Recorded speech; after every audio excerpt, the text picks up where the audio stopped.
আসসালামু আলাইকুম। আমাকে আপনারা যে যেখান থেকে শুনতে পাচ্ছেন সকলকে জানাচ্ছি ফোকাস বিশ্ববিদ্যালয় ভর্তি কোচিং এর বাংলা ক্লাসের পক্ষ থেকে অভিনন্দন। আজকে আমাদের বাংলা ক্লাস লেকচার নাম্বার ৪। আমাদের লেকচার নম্বরের যে বিষয়গুলো নিয়ে আজকে সাজানো হয়েছে সেটা হচ্ছে ধ্বনি পরিবর্তন আছে ব্যাকরণ অংশ থেকে। এছাড়াও খুবই গুরুত্বপূর্ণ টপিক উপসর্গ আছে, যেটাকে আমরা বলি ইংরেজিতে বলি প্রিফিক্স। তাছাড়াও সাহিত্য অংশ থেকে আমাদের আজকের আলোচনার বিষয় থাকবে আমাদের প্রকৃতির কবি, তারপরে বলা যেতে পারে কি রূপসী বাংলার কবি আমাদের জীবনানন্দ দাশের অত্যন্ত গুরুত্বপূর্ণ একটি কবিতা এই পৃথিবীতে এক স্থান আছে। তাছাড়াও রোকেয়া সাখাওয়াত হোসেনের আমাদের খুবই তথ্যবহুল এবং যৌক্তিক প্রবন্ধ চাষার দুঃখ নিয়ে আলোচনা হবে। তো শুরুতেই আমরা ব্যাকরণ নিয়ে আলোচনা শেষ করতে চাচ্ছি, এবং আজকে ব্যাকরণ নিয়ে আলোচনা করতে খুব বেশি সময় লাগবে না ইনশাল্লাহ, যদি তোমরা মনোযোগী থাকো। আর আজকে আলোচনার বিষয় হচ্ছে আমাদের ধ্বনি পরিবর্তন। আমি চ্যালেঞ্জ করে বলতে পারি, ধ্বনি পরিবর্তনের ক্লাসটা যদি তোমরা খুব মনোযোগ দিয়ে পড়ো বা মনোযোগ দিয়ে শোনো, তাহলে ধ্বনি পরিবর্তনের থেকে প্রশ্ন এসে তোমাকে কোনোভাবেই পরাজিত করতে পারবে না, অর্থাৎ 100% বোঝা সম্ভব। ধ্বনি পরিবর্তনের এমন একটা নিয়ম থাকবে না যেটা তুমি বুঝতে পারবে না ইনশাল্লাহ। এর কারণ হচ্ছে ইতিপূর্বে আমরা যে সন্ধি বা অন্যান্য বিষয়গুলো পড়েছি, এই বিষয়গুলোতে সাধারণত যে ঘটনা ঘটেছিল সেখানে নিপাত নিষিদ্ধ ছিল, বিশেষ নিয়মে সাধিত ছিল, অনেকগুলো নিয়ম মানতো, অনেকগুলো মানতো না। ফলশ্রুতিতে ওখানে মিসিং হওয়ার সম্ভাবনা খুব বেশি ছিল। কিন্তু ধ্বনি পরিবর্তনের এই সংকটটা নাই। ফলশ্রুতিতে ইনশাল্লাহ ধ্বনি পরিবর্তন আমরা পুরোপুরি পারবো। এখন আমরা ধ্বনি পরিবর্তনের বেশ কিছু বেসিক বিষয় নিয়ে একটু আলাপ করেই তারপর আমরা প্রকারগুলো নিয়ে আলোচনা করব। আচ্ছা, এখন প্রকারগুলোর মধ্যে কি থাকবে আলোচনায়?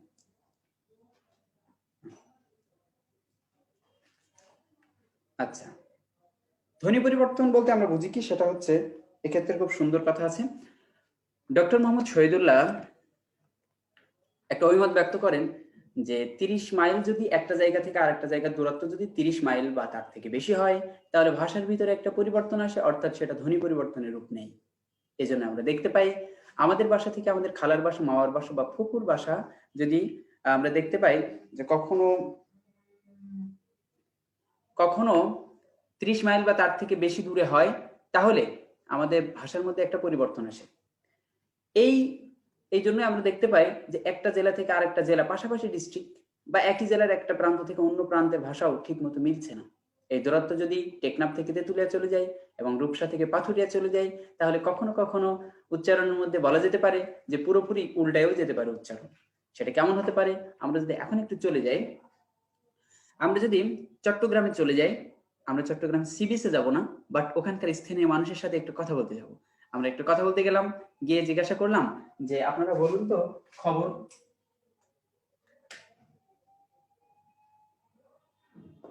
ওদেরকে যদি প্রশ্ন করি খবর, তাহলে ওরা হয়তো বা বলবে কবর। তারপর ওরা ক কে খ বলে, অর্থাৎ সরি, খ কে কখনো ক, কখনো হ, এই ধরনের ওরা বলে থাকে। আমি যেহেতু নেটিভ না আমার একটু ভুল হতে পারে, ওরা এই ধরনের বলতে পারে। যেমন ওরা খালেদকে বলবে হালেদ, ওরা খালেদকে কি বলবে? হালেদ। তাইলে বেগম খালেদা জিয়ারে ওরা কি বলবে? বেগম হালেদা জিয়া, বেগম হালদা জিয়া। ঠিক আছে, এই ধরনের কথা তারা বলে থাকে। আচ্ছা, এবার ব্যাপারটা দেখো, হ্যাঁ অনেকে কবর না হবর বলে, ঠিক আছে। তো এখন বিষয়টা খেয়াল করো, এই উচ্চারণটা যদি আমরা, এটা যদি চট্টগ্রামে হয়, এটা একটু কষ্ট করে যদি আমরা একটু সিলেটে যাই, তাহলে ঘটনা কি ঘটবে? সিলেটে গেলে ওরা আবার উল্টো, ওরা যেটা করবে ক কে আবার ওরা কি বলবে? খ বলবে। এই জন্য ওরা সাধারণত তোমাকে বলবে আপনি কেমন আছেন, আপনি খিতা করেন, ঠিক আছে, প্রশ্নটা এভাবে করবে। একেবারেই যদি সিলেটের স্থানীয়দের ভাষা তুমি শুনতে যাও, যদি তুমি নন সিলেটি হও বা অন্য এলাকার হও, তাহলে দেখা যাবে তুমি এমন হতে পারে যে অনেক কথাই তুমি বুঝতে পারবে না। আবার সিলেটকে বলা হয় বাংলাদেশের লন্ডন বা দ্বিতীয় লন্ডন। ফলে লন্ডনের মানুষগুলো কিন্তু ক কে খই বলে বেশি। আমরা যেমন বলি মিস্টার কামাল উদ্দিন, লন্ডনের মানুষগুলো কি বলে? মিস্টার খামাল উদ্দিন। ঠিক আছে, অনুরূপ ভাবে ওরা খিতা করেন, কেমন আছেন, এই স্টাইলটা হয়তো বা তারা লন্ডনের থেকে পেতে পারে। আচ্ছা, এখন আসেন আমরা যদি ওখান থেকে একটু চলে যেতে পারি নেত্রকোনাতে। তুমি যদি যাও, আমরা বলি গ্রান, যেটা গত বছর ইউনিভার্সিটিতে প্রশ্ন আসছিল সন্ধি থেকে। ওরা বলবে গ্রান, গ্রানকে ওরা কি বলে? গ্রান। আচ্ছা, তাছাড়া আরো অন্যান্য কিছু বলে। এরপরে আসেন, আপনি যদি ময়মনসিংহ এলাকায় যান তাহলে বলবে, শুরুতে জিজ্ঞেস করবে আপনি কোথা থেকে এসেছেন, আপনি খাইছুইন, আপনি দেখছুইন, ঠিক আছে? তারপর বলে আপনি কি তা করেন। এই যে মানে মোটামুটি একটা মজা আছে। আমারে তো আবেগ কেন, এই যে প্রশ্নগুলো, এগুলো সব কোন এলাকার আমরা জানি? ময়মনসিংহ এলাকার, অনেকে নাটকের কল্যাণে জানেন। এরপরে আমি একদিন রিক্সাতে জিজ্ঞাসা করছি যে মামা আপনার বাসা কই, তা বলতেছে অংপুর। ও আচ্ছা। কিছুক্ষণ আলাপ করার পরে আমি জিজ্ঞাসা করলাম, আপনি কি খাওয়া দাওয়া করেছেন সকালে? হ্যাঁ খেয়েছি। কি খেয়েছেন? উটি খেয়েছি, উটি। তারপরে আমি জিজ্ঞাসা, কিছুক্ষণ আলাপ হলো, তারপর জিজ্ঞাসা করলাম আপনার ছেলে মেয়ে কেউ আছে? হ্যাঁ আছে, একটা মেয়ে আছে। নাম কি? তা উকসানা। তার মানে হচ্ছে আহ তার মানে হচ্ছে যে তারা র রংপুরের মানুষ র বলতে পারে না। যারা পড়াশোনা করে তাদের কথা ভিন্ন, বাট এলাকার মানুষগুলো সাধারণত র বলতে পারে না, তারা অ বলে। আচ্ছা, ওখান থেকে যদি আপনি, এতক্ষণ আমি যা বলতেছি আপনারা বুঝতে পেরেছেন কিনা, এটা যদি আমরা চাঁপাইনবাবগঞ্জের ভাষায় বলি তাহলে বলতে হবে পাসতে পেরেছেন। আমাদের বলতে হবে ব্যাপারটা কি, পাসতে পেরেছেন। এই যে ব্যাপারটা, এটা হলো, আমরা যদি চাঁপাইনবাবগঞ্জের ভাষা অনেক সুন্দর। আমি যাইনি এখনো পর্যন্ত, তো আপনারা যারা আছেন বা ওখানে গিয়েছেন তারা বলতে পারবেন। আচ্ছা, তার মানে রোকন স্যারকে বলবে ও কোন স্যার। আচ্ছা, অনেকে লিখেছেন, যাই হোক, রোকন ভাইকে একটু জানাই দিও বিষয়টা। আচ্ছা, অনেকে প্রশ্ন করেছেন যে আমার বাসা কোথায়। আমার বাসা রোকন ভাইয়ের বাসা একই উপজেলায়, ঠিক আছে? আমরা হলো যশোর জেলার মানুষ। আমি বলবো যশোরের কথা, বলবো সবার কথা, এটা কিন্তু কেউ খারাপ দৃষ্টিতে নিবেন না। এটা আমাদের মানে বাংলার মানে একটা সিচুয়েশন। বিভিন্ন এলাকার ভাষার মধ্যে কি একটা মাধুর্য আছে, এটা একটা মজা, আনন্দ আছে, ঠিক আছে, সৌন্দর্য আছে।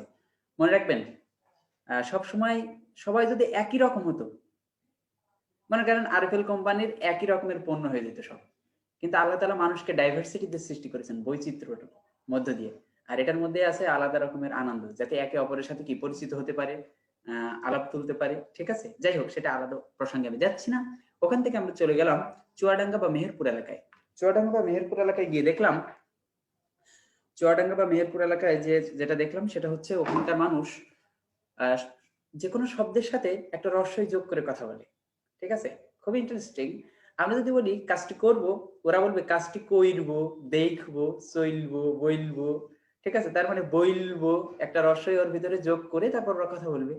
আচ্ছা, তারপরে তুমি যদি বলো যে আচ্ছা ঠিক আছে, আপনি তো আপনার খুলনা বিভাগের মধ্যে চলেই গেছেন, তাহলে এখন আপনার এলাকার ভাষাটা কি হবে? আচ্ছা, আমার এলাকার ভাষা হচ্ছে কি, আমি এত কথা করছি তোরা শুনতে পাচ্ছিস নি। এই যে মোটামুটি যশোরের একটা শব্দটা বললাম। তারপর আমরা যদি এখান থেকে আবার একটু বরিশালের দিকে যাই, আমি স্পেশালি কুষ্টিয়া এবং পাবনার কথা বললাম না, কারণ নাটকে চঞ্চল চৌধুরী এবং বৃন্দাবন দাসের কল্যাণে মোটামুটি ছড়াছড়ি এই ব্যাপারটা। আচ্ছা, তারপরে আমরা স্পেশালি বেশ কিছু ডিস্ট্রিক্টের নাম আপনারা এখানে বলেছেন। তো আচ্ছা, বলেছেন। আমি সব ডিস্ট্রিক্টের কথা আসলে বলা তো কঠিন, সময়ও আমাদের কম। আমরা ওভারঅলি কয়েকটি বলতেছি। এবার বরিশালে যদি আপনি যান, তাহলে বরিশালের মানুষ কি বলবে? অমনু বজ্জ, ঠিক আছে? এই যে একটা স্টাইল, ওরা কিন্তু সঠিক কথা বলে। মনু কিন্তু ব্যাকরণ সিদ্ধ কথা। আমরা প্রকৃতি প্রত্যয় যখন পড়বো তখন দেখবো মানব শব্দের প্রকৃতি প্রত্যয় করলে মনোযোগ কৃষ্ণ হবে, অর্থাৎ সেটা ব্যাকরণ সিদ্ধ কথাই হবে। আচ্ছা, তারপরে তুমি যদি চলে যাও ওখান থেকে একটু কষ্ট করে, আহ আচ্ছা, আমরা বরিশালের আরেকটা ডিস্ট্রিক্ট দেখতে পারি, যেমন সেটা হচ্ছে কি, ভোলাতে যদি আমরা যাই, ভোলাতে কিন্তু ওরা ট্রাক বলতে পারে না, ট্যারাক। ওরা গ্লাস বলতে পারে না, গ্যালাস। ওরা বলতে পারবে না যে ট্রাস্ট, ওরা বলবে ট্যারাস্ট, ট্যারাস্ট। তো আশা করি তোমরা বুঝতে পারছো। অবশ্য চট্টগ্রামের মানুষ বলবে আমরাও এটাই বলি, ঠিক আছে? চট্টগ্রামের মানুষ এভাবে বলে, আমি জানি। আচ্ছা, এবার স্পেশালি কোন ডিস্ট্রিক্টটার কথা না বললেই নয় বলো তো? গণহারে লিখতেছে নোয়াখালী বিভাগ চাই, নোয়াখালীর কথাটা না বললে আমি খুব কষ্ট পাবো। নোয়াখালী ছাড়া আসলে আলোচনা পূর্ণতা পায় না, ঠিক আছে? নোয়াখালী হচ্ছে বাংলাদেশের সব আলোচনায় এটা হলো প্রাসঙ্গিক, মনে রাখবো, ঠিক আছে? আড্ডা হবে অথচ নোয়াখালী নিয়ে কথা হবে না, এটা আসলে আড্ডা হতে পারে না। আর বাঙালির আড্ডায় বিয়ে নিয়ে আড্ডা না হলে সেখানে আসলে কি আড্ডা জমে না। জাস্ট তোমাদের গোপন কথা বলে দিলাম। এখন আসো, যে আড্ডা জমতেছে না সেখানে হঠাৎ করে বিয়ের আলাপ উঠাই দিবা, কোন এক বন্ধুরে মোটামুটি মানে মাঝখানে কুরবানি দিয়ে তার নিয়ে শুরু করে দিবা, আড্ডা জমে যাবে, শেষ। এখন আসো, অনেকে লিখছেন যে বাংলাদেশে একমাত্র, বাংলাদেশের বলা যেতে পারে সদ্য হবু স্বাধীন একটি দেশ, যেখানে আমরা এখনো পর্যন্ত পাসপোর্ট ছাড়াই যেতে পারতেছি, সেটা হচ্ছে আমেরিকার একটি প্রদেশ নিউ ক্যালিফোর্নিয়াতে, অর্থাৎ নোয়াখালীতে, তাই তো, যেটার স্বাধীনতার জন্য আন্দোলন করে যাচ্ছে স্বয়ং ডোনাল্ড ট্রাম্প। তা আমরা এখন একটু নোয়াখালীতে আসি। নোয়াখালীতে মাশাআল্লাহ ওরা এত ট্যালেন্ট যে বাংলা ইংরেজি আরবি সব মিলাই কথা বলতে পারে। যেমন ওরা বলবেন ঈদের সময় বাড়িতে ফোন দিয়ে বলবে আয় বাইত যাই, আয় বাইত যাই। আয় মানে ইংরেজিতে আমি, আরবিতে বাইতুন মানে বাড়ি, এবং যায় আবার বাংলা। মাশাআল্লাহ, মানে কি কম্বিনেশন। আচ্ছা, এরপরে ওরা যেটা করে প কে হ বলে, এটা আমরা তো জানি। পানিকে ওরা হানি বলে। তাহলে পাগলকে কি বলে? পাগলকে বলে হাগল। ঠিক আছে? আচ্ছা, পাগলকে হাগল বলে, কয় তুই এত হাগলামি করস কিল্লাই। আমরা বলি পকে তো হ বলে, আমরা বলি আমি পারবো না, ওরা কয় আয় হাইতান্ন, আয় হাইতান্ন। খুব সুন্দর করে বলে, আমি আসলে অত সুন্দর করে তো পারছি না। আচ্ছা, এই তোমরা যে হারে লিখতেছো আমি তো এত পারি না আসলে। ঠিক আছে, আহ গাজীপুরেরটা বলেন। আসলে গাজীপুর এলাকায় আমি আসলে সত্য কথা আমি খুব বেশি যাই না, এই জন্য আমি বলতে পারবো না। তো গাজীপুরের, হ্যাঁ, ইন্টারমিডিয়েট আমার বন্ধু ছিল, কিন্তু এখন তো তার কথা অনেকের কথাই কপি করে ফেলেছি, কিন্তু তার ওই ভাষাটা এখন মনে করতে গেলে একটু কষ্ট হবে। আচ্ছা, আমরা ওভারঅলি একটা বিষয়গুলো বললাম। এটাই ছিল ধ্বনি পরিবর্তনের। আমি এতক্ষণ গল্প করি নাই, এগুলো সব উদাহরণ ক্রিয়েট করলাম, যেটা একটু পরে আমাদের কাজে লাগবে। আচ্ছা, একটু বুঝাই বললাম। এর মধ্য দিয়ে অনেকে আছে এখনো কোর ব্যাংক হিসেবে আছেন, যে যার ডিস্ট্রিক্টে আসেন, অন্য ডিস্ট্রিক্টের ভাষা কেমন, কালচার কেমন, এই বিষয়গুলো জানেন না, সেসব মিলে একটু আপনারা জানতে পারলেন। আচ্ছা,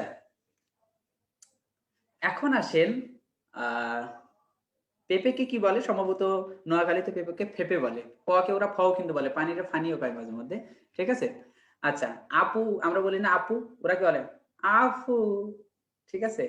আফু, মানে আমরা আপু বলি আর ওরা আফু বলে। ঠিক আছে? তো যাই হোক, এটা আপনারা ক্যাম্পাসে আসলে অনেক বেশি এটা মজা পাবেন, কারণ আমাদের ক্যাম্পাসে তো আঞ্চলিক ডিবেট যখন হয় অসাধারণ লাগে। তাছাড়া ঢাকা বিশ্ববিদ্যালয় হচ্ছে, মনে রাখবেন, মানুষের হলো জাদুঘর। এখানে 64 জেলার মানুষ খুঁজে পাওয়া যায়। তারপরে বাংলাদেশে যত রকম রাজনৈতিক দল আছে সব রাজনৈতিক দলের লোক এখানে খুঁজে পাবেন।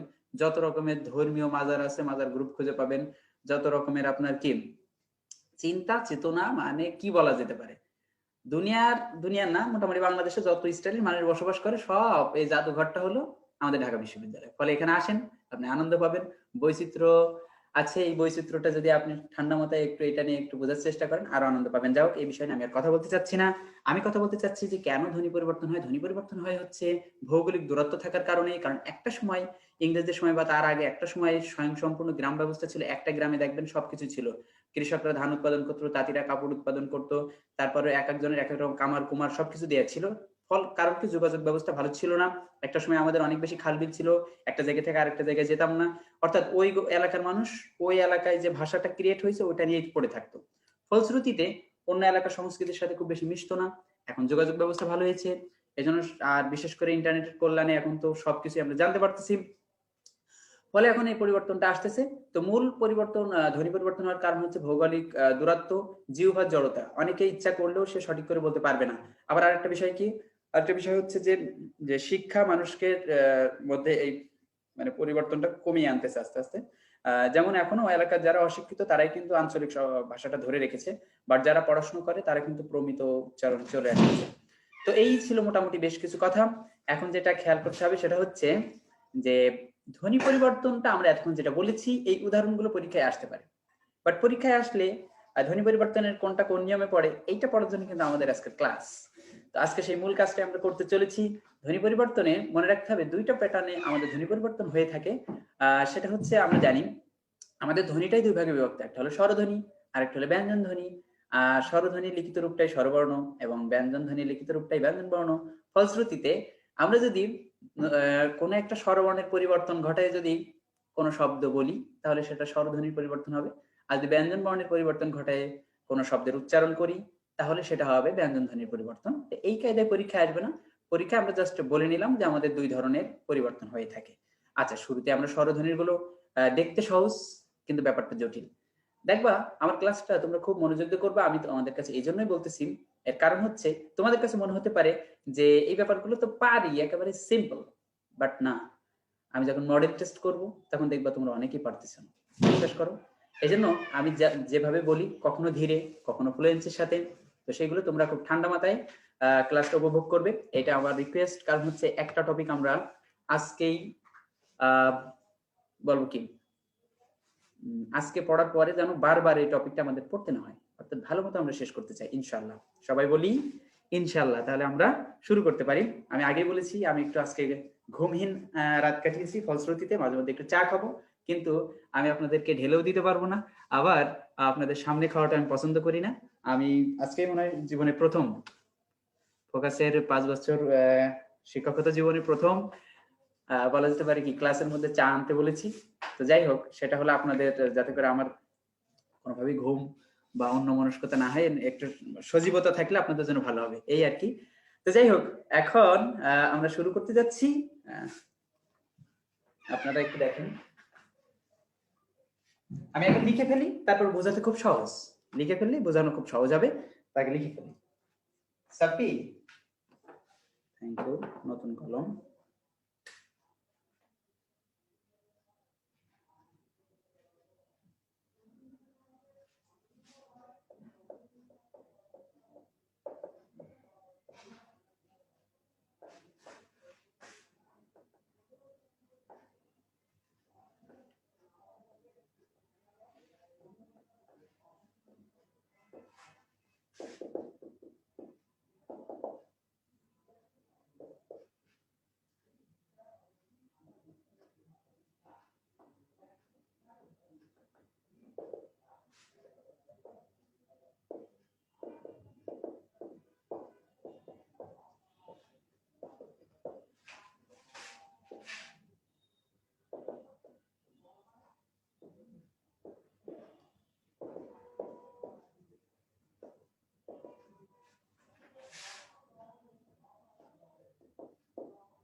বর্ষা খেলেন, ভালো লাগছে।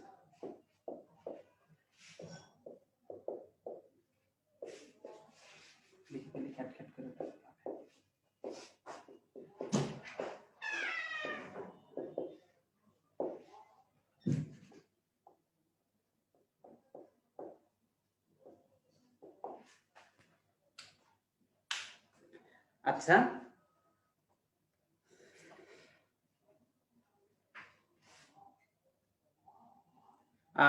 মার্কারের কালি আর একটু গাঢ় হলে ভালো হতো। আসলে একেবারেই নতুন মার্কার তো, কিছুক্ষণ লিখলেই সম্ভবত গাঢ় হয়ে যাবে। ঠিক আছে, প্রথমে একটু চিকন করে কালিটা আসে।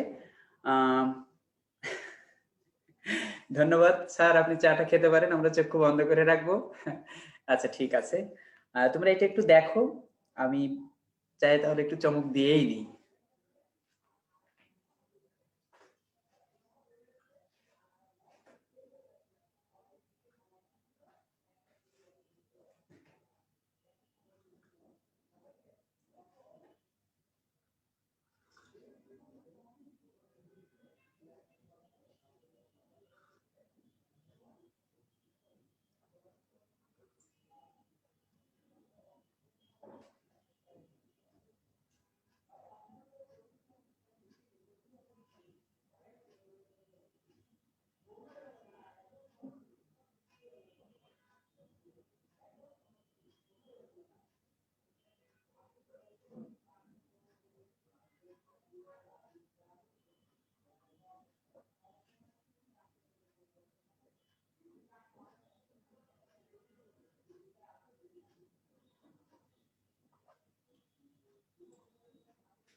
ভাই বোর্ড দেখা যাচ্ছে না, স্টুডেন্টদের পিকচার আসতেছে, ব্যাপারটা কি?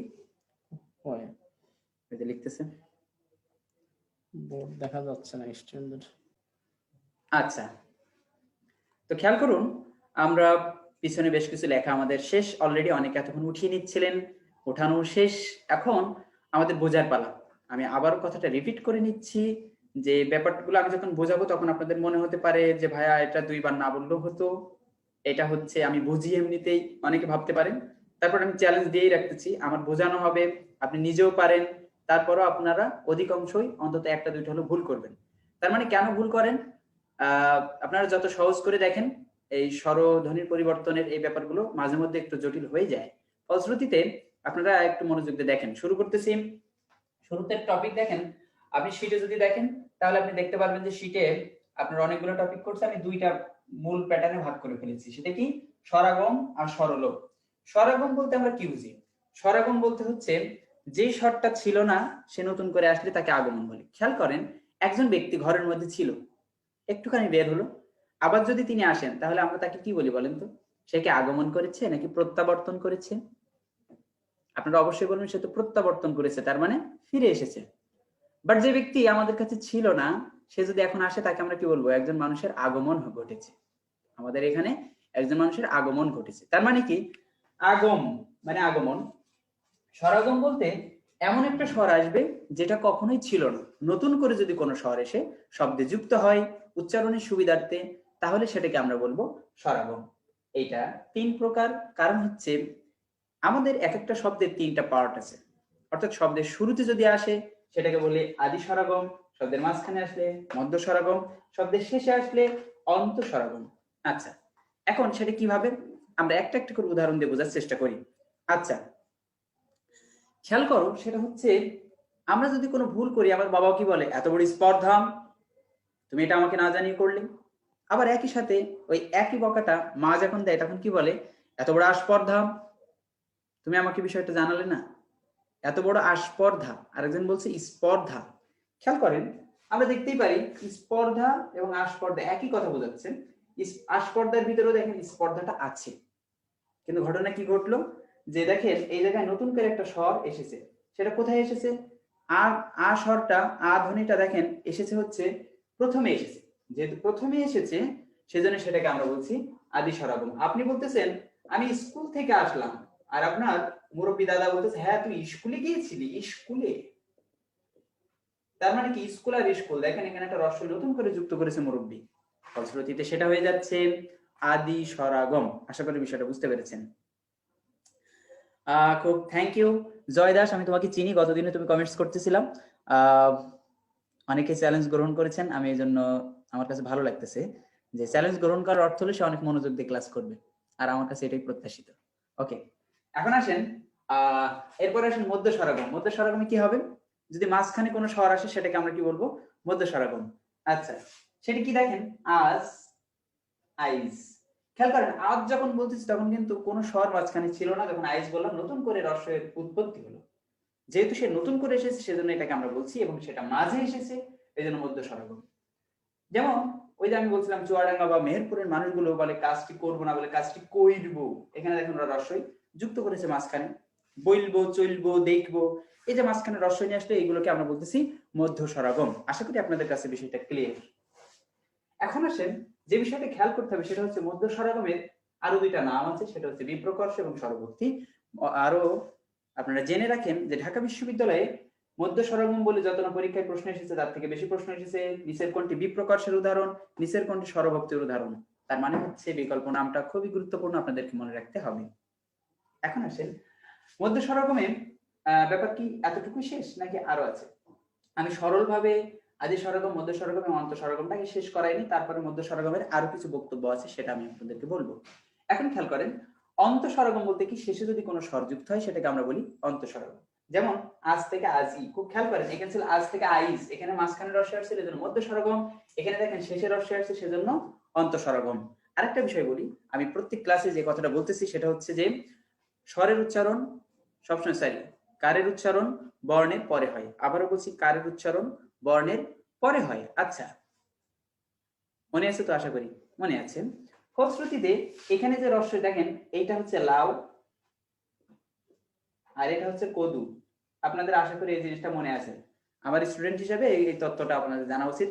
লাউ আর কদু হচ্ছে একই জিনিস। আচ্ছা, আজ ই, এখানে রস্যইটা শেষে লিখেছি, এখানে রস্যইকার সবসময় আগে হয় তাই আগে লিখেছি, কিন্তু উচ্চারণটা কিন্তু সেম। এটা লাউ আর এটা কদু একই, আজি, এটা হলো আজি। তার মানে এই রস্যইকারটা দেখতে মনে হচ্ছে বামে, কিন্তু উচ্চারণটা আছে ডানে।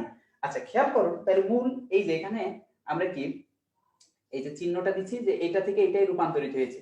তার মানে মূল শব্দে দেখেন আজ ই, এখানে কি ছিল আজ, শুধু আজ, এখানে কোনো ই ছিল না। এখানে এইটাও আসতে পারে পরীক্ষায়, এটাও দিতে পারে, যেটাই দিক আমরা বলবো শেষে যুক্ত হয়েছে, এই জন্য সেটা অন্তঃস্বরাগম। আশা করি এই পর্যন্ত আপনাদের কাছে ক্লিয়ার। তারপরও অনেকে লিখছেন আমার এসএমএস কি আপনার কাছে যায়? হ্যাঁ, আমি আপনাদের সবার এসএমএস পাচ্ছি। আপনার মনে যা ইচ্ছা আপনি লিখতে থাকুন, তবে ক্লাসের দিকে মনোযোগ কিন্তু হারাবেন না। এরপর আসেন, তাহলে ব্যাপারটা এখানেই কিন্তু শেষ নয়। আরেকটা কথা আপনাদেরকে মনে রাখতে হবে, সেটা হচ্ছে এই যে যদি আপনারা, আমি যেখান থেকে ক্লাস নিচ্ছি এটা যেমন ফার্ম গেট, কিন্তু আপনি যখন ঢাকাতে আসবেন তখন যখন কোনো গাবতলী থেকে অথবা অন্য এলাকা যাত্রাবাড়ি বা যে অঞ্চল দিয়ে আপনি ঢাকায় ঢুকবেন, সেদিক থেকে যদি কোনো বাসে ওঠেন, তাহলে বাসের হেল্পার বলবে ফার্ম গেট 10 টাকা 10 টাকা 10 টাকা ফার্ম গেট। ঠিক আছে? আচ্ছা, তাহলে আপনি বলতেছেন আমি ফার্ম গেট যাব, বাট সে বলতেছে ফার্ম গেট। তার মানে দুইজনই কিন্তু একই জায়গা বোঝাচ্ছেন। আচ্ছা, তাহলে ফার্ম গেট থেকে ফার্ম গেট, খেয়াল করুন ফার্ম গেট থেকে ফার্ম গেট, এখানে একটা ঘটনা ঘটে গেছে। এখানে রেফ এবং ম ছিল যুক্ত বর্ণ, এখানে র এবং ম আলাদা হয়ে গেছে। শুধু আলাদাই হয়নি, আমরা দেখতে পাচ্ছি যে মাঝখানে একটা আকার আছে এবং এই আটা একটা স্বরবর্ণ। তার মানে নতুন করে মাঝখানে একটা স্বর এসেছে, এই জন্য এটাকে বলবো মাঝখানে আসার কারণে মধ্য স্বরাগমের উদাহরণ। এখন এই ধরনের পরীক্ষায় যদি আসে, এই ধরনের যদি পরীক্ষায় আসে, তাহলে সেটা আমরা কিভাবে বলা যেতে পারে উত্তর করব, এটা খুব সহজে মনে রাখার জন্য এখানে লিখে দিচ্ছি যে মধ্য স্বরাগমে যুক্ত বর্ণ, এই যে মধ্য স্বরাগমে এখানে লিখে দিয়েছি, মধ্য স্বরাগমে যুক্ত বর্ণ ভেঙে যায়। এই কথাটা মনে রাখতে হবে, মধ্য স্বরাগমে কি হবে, যুক্ত বর্ণ ভেঙে যাবে। ঠিক আছে? যেমন ভাইয়া ভিডিওটা কি গ্রুপে দেওয়া হবে? হ্যাঁ, গ্রুপে দেওয়া হবে ইনশাআল্লাহ, টেনশনের কোনো কারণ নাই। কিন্তু গ্রুপে নাও দেওয়া হতে পারে, আপনি এই চিন্তায় ঘুমাইতে পারবেন না যে আসলে গ্রুপে তো পাবো, এখন আমার ক্লাস করার দরকার নাই। এমন যদি হয় তাহলে আমি তাদেরকে বলে দেবো আমার ভিডিও দেওয়ার দরকারই নেই। কারণ আমি সব সময় যেটা মনে করি, আমার ক্লাসের স্টুডেন্ট ক্লাস থেকে বুঝতে পারবে, এটাই স্বাভাবিক। অন্যরা যারা ভিডিও গ্রুপ থেকে দেখবে সেটা তাদের ব্যাপার, কিন্তু আমার স্টুডেন্টকে সবার আগে বুঝতে হবে, এটা হলো আমার মানে ইচ্ছা আর কি, প্রত্যাশা। সে আগে একদিন আগে বুঝবে, 2-1 দিন পরে যখন ভিডিও আপলোড দেবে তখন অন্যরা ক্লাস করবে। ঠিক আছে? আমরা সবসময় এগিয়ে থাকবো ইনশাআল্লাহ। এখন আসো, যুক্ত বর্ণ ভেঙে যায়। যেমন দেখো, একজন মা বলতেছেন যে একজন মা বলতেছে যে কি, তুই তো আমার রত্ন। আরেকজন বলতেছে তুই তো আমার মানিক রতন। খেয়াল করেন, যেমন যত্ন থেকে যতন, এরকম অনেক হতে পারে। তাহলে খুব খেয়াল করেন, রত্ন রতন দুইটার উচ্চারণ অবশ্যই সেম না, ধ্বনির কিন্তু পরিবর্তন হয়েছে, এটা আমরা বুঝতেই পারতেছি। যেমন রত্ন, এখানে তর সাথে দেখেন উচ্চারণ হবে না, কারণ যুক্ত বর্ণ ভাঙলে তর সাথে একটা হর্ষ খুঁজে পাবো, আর যার যে বর্ণের নিচে হর্ষ থাকে তার সাথে অ থাকে না। ঠিক আছে? তাহলে রত্ন, আর এটা হচ্ছে রতন, তাহলে এখানে তর সাথে আমরা একটা অ উচ্চারণ করতেছি, ত মাঝখানে আছে, তার মানে অ মাঝখানে এসেছে, এই জন্য সেটাকে আমরা বলছি মধ্য স্বরগমের উদাহরণ। যেমন গ্রামের মেয়েরা ক্লিপকে ক্লিপ বলে, ওরা ক্লিপকে ক্লিপ বলতে পারে না, ওরা ক্লিপ মানে একটু টান দিয়ে বলবে। শব্দটা কি হয়, ক্লিপ, ক্লিপ থেকে ওরা কি বলে, ক্লিপ। ঠিক আছে? আচ্ছা, যেমন ওরা বলবে ক্লিপকে কি বলে, ক্লিপ। তার মানে দেখেন এখানে কয় রশ্মি আছে, এখানে ল এর সাথে কোনো রশ্মি ছিল না, নতুন করে আসছে। তার মানে এখানে কি আসছে, রত্ন থেকে রতন, এখানে আসছিল, ফার্ম গেটে আকার আসছিল, ক্লিপে কি আসছে, রস্বইকার আসছে। তার মানে এখানে কিন্তু যুক্ত বর্ণ ভেঙে গেছে, দেখো ক ল ভেঙে গেছে, এখানে র ত ন ভেঙে গেছিল। তার মানে যুক্ত বর্ণ ভেঙে গেলে কি হয়, সাধারণত মধ্য স্বরগম হয়। খুব সহজ টেকনিক। আচ্ছা, আশা করি তোমাদের কাছে বিষয়টা এখন খুবই সহজ মনে হচ্ছে। আচ্ছা, অনেকে অনেক কথা লিখে ফেলেছেন।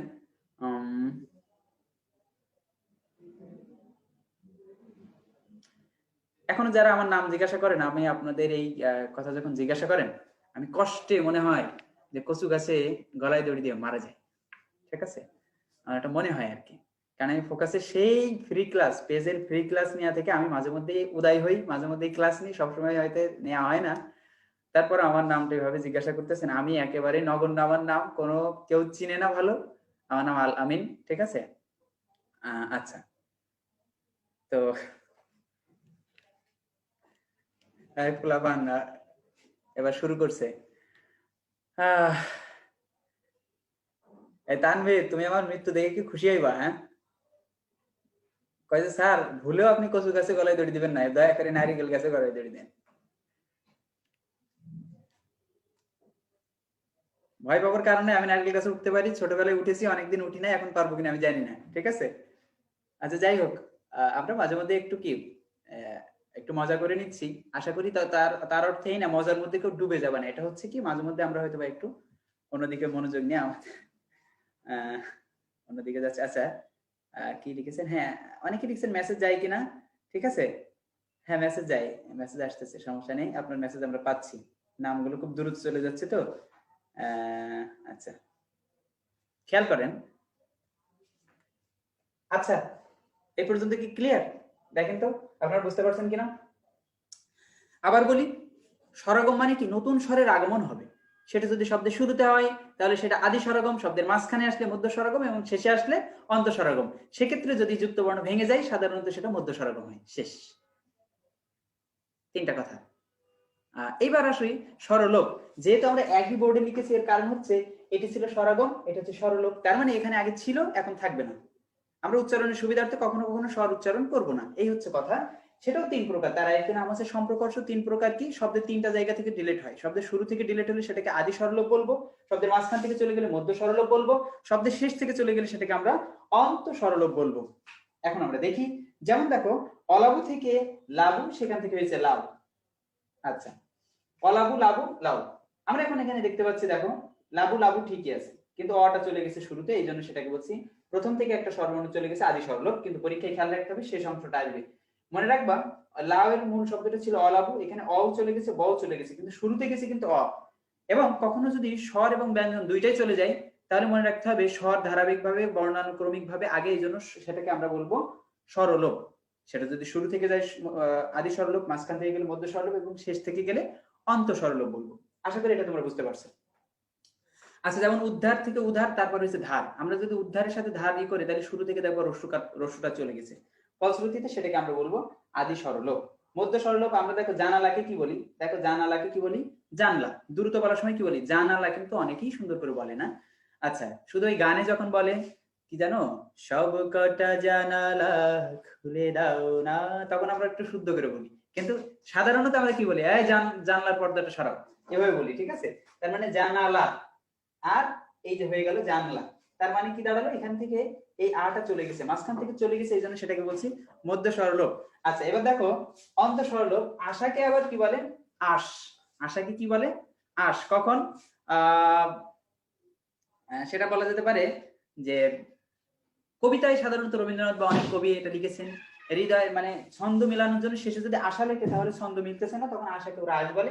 শেষের আটা দেখো ডিলেট হয়ে গিয়েছে। আশা করি এই পর্যন্ত আপনারা বুঝতে পেরেছেন।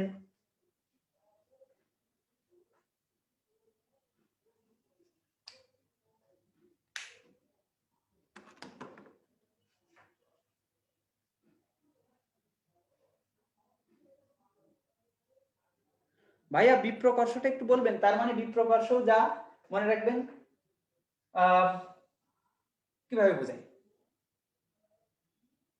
বিপ্রকর্ষ, মধ্য স্বরগম, স্বরভক্তি একই কথা। তার মানে মাঝখানে স্বর আসলে, মাঝখানে যদি স্বর আসে তাহলে সেটাকে মধ্য স্বরগম বলে, তার আরেকটি নাম বিপ্রকর্ষ, তার আরেকটি নাম হচ্ছে স্বরভক্তি। একই কথা। যার নাম চাল ভাজা তার নাম মুড়ি, বুঝছেন? একই।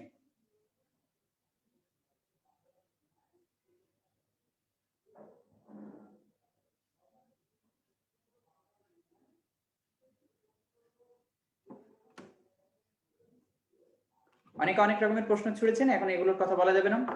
প্রশ্ন করেছেন কয়েক বছর আগে একটা গান কম্পিটিশনে আলামিন নামে একজন ফার্স্ট হয়েছিল, আপনি কি সেই ব্যক্তি না? আমি সেই ব্যক্তি না, ঠিক আছে।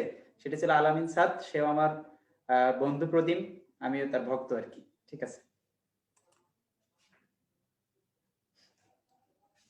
আচ্ছা, এখন কি আমি একটা মডেল টেস্ট নিতেই পারি নাকি? আমি আশা করি এটা আপনারা বুঝতে পেরেছেন, ঠিক আছে।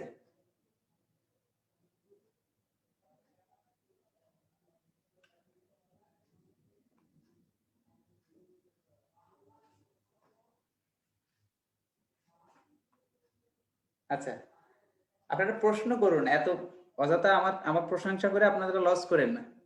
আপনারা একের পর এক খালি একটা বিষয় পাইছেন আর কি।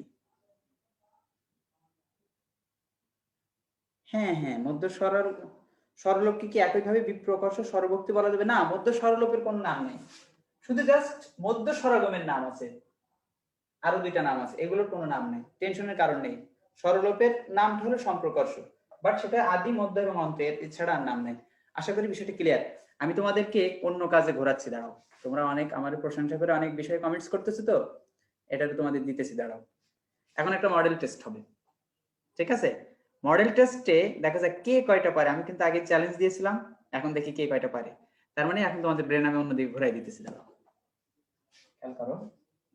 কোথায় দিন? হ্যাঁ।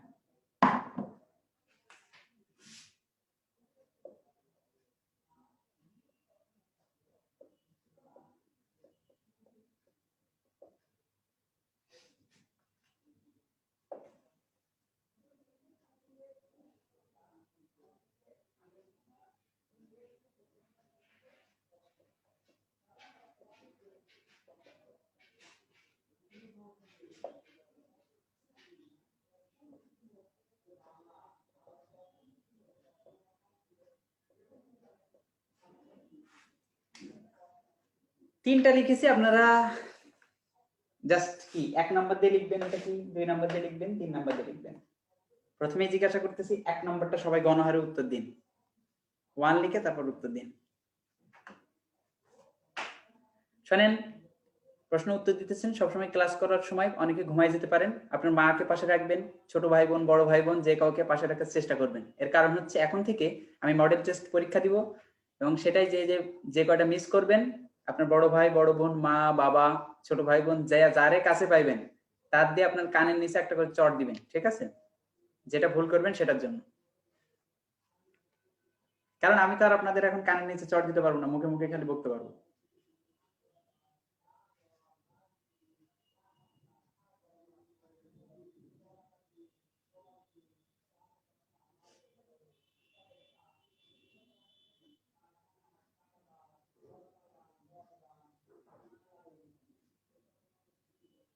আচ্ছা আচ্ছা, অনেকে চ্যালেঞ্জ নিয়েছিলেন, সে মানুষগুলো কই? এখন তো যারা চ্যালেঞ্জ ওই সময় বলছিলেন জি স্যার চ্যালেঞ্জ গ্রহণ করলাম, তাদের কোনো কমেন্টস আমি খুঁজে পাচ্ছি না কিন্তু।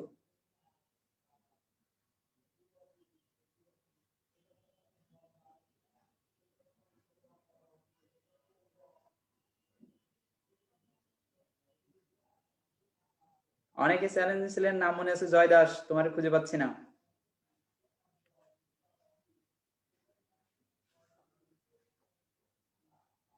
আচ্ছা, তোমরা অনেক লিখেছো, কিন্তু মজার ব্যাপার হচ্ছে প্রায় 80% ভুল লিখেছে, 80%। আফসোস। 1 নম্বরটা দেখো, আমি বলেছিলাম যে সবই বুঝতে পারবা, তারপর কি দিন শেষে আমি তোমাদেরকে ভুল প্রমাণিত করে দেব। আচ্ছা, আমি ভেবো না যে আমি তোমাদের সাথে মানে এখানে একটা জাস্ট গেম হচ্ছে, এমনটা না কিন্তু। আমি বুঝালাম, তোমরা বুঝতে পারলে। আবার আমি জানি যে বোঝার পরেও আসলে অনেকগুলো কথা বলেছি, তো সবার ঠিক মতো অনেকগুলো মনে রাখতে পারবো না। পরে আমি এখন তোমাদের রুলস পড়িয়েছি, এখন তোমাদের ব্রেনের মাধ্যমে আমি আবার যেটা ভুল হতে পারে সেটা ঠিক করে দিচ্ছি। তোমাদেরকে ভুল প্রমাণিত করার অর্থ হচ্ছে তোমাদেরকে আমি ভালো মতো জিনিসটা বুঝাই দিচ্ছি, ঠিক আছে। আচ্ছা, এখন আসেন আমার কথা একটু বোঝার চেষ্টা করেন। সুবর্ণ, খেয়াল করেন, সুবর্ণ থেকে যখন স্বর্ণ হলো তখন এই দন্তসা কিন্তু এখানে আছে, দন্তসা গেছে, ব গেছে, রেপ গেছে, মূর্ধন্য গেছে, এই চারটা এখানে আসছে। খেয়াল করেন, দন্তসা ব রেপ মূর্ধন্য, দন্তসা ব রেপ মূর্ধন্য, শেষ। তাহলে এখান থেকে স্বর্ণের ওখানে যায়নি কে? রস্যকারটা। এখন রস্যকারটা কোথায় আছে? তার মানে ডিলেট হয়েছে রস্যকার। কোথা থেকে ডিলেট হলো? সে ডিলেট হয়েছে, দেখো আমরা জানি কারের উচ্চারণ বর্ণের কোথায় হয়, পরে হয়, তার দন্তস্বর পরে, তার মানে কি মাঝখান থেকে ডিলিট হয়েছে, এজন্য এটাকে আমরা বলছি মধ্য স্বরলোপ। মধ্য স্বরলোপ। তাহলে এখন কানের নিচে কারা কারা চড় খাইলেন? সততার সাথে যখন বাসায় আপনার বাবা মা ফিরবে, বড় ভাই বোন ফিরবে, তার কাছ থেকে একটা চড় বুঝে নিবেন, বলবেন স্যার মারতে কইছে।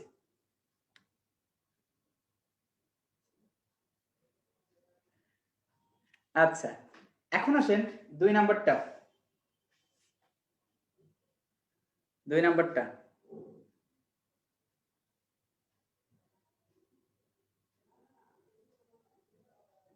আপনি একটু ঝটপট লিখেন, কারণ হচ্ছে মডেল টেস্ট নিলে আমাদের সময় চলে যায়। আমি যতক্ষণ আপনাদের মডেল টেস্ট নিচ্ছি ততক্ষণ আমি কিন্তু অনেকগুলো টপিক পড়াইতে পারতাম, বাট আপনারা যাতে পরীক্ষায় ঠেকে না যান, আমি তো বলেছি সেই জন্য এটা করতেছি। কিন্তু আমরা মনে হয় খুব বেশি মডেল টেস্ট নিতে পারবো না, আমরা ক্লাসরুমে অনেক বেশি মডেল টেস্ট নিই, তো আসলে সরাসরি না হওয়ার কারণে একটু কঠিন হয়ে যাচ্ছে।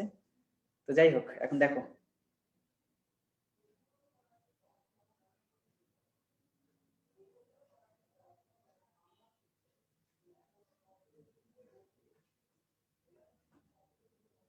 হ্যাঁ, নিন নিন।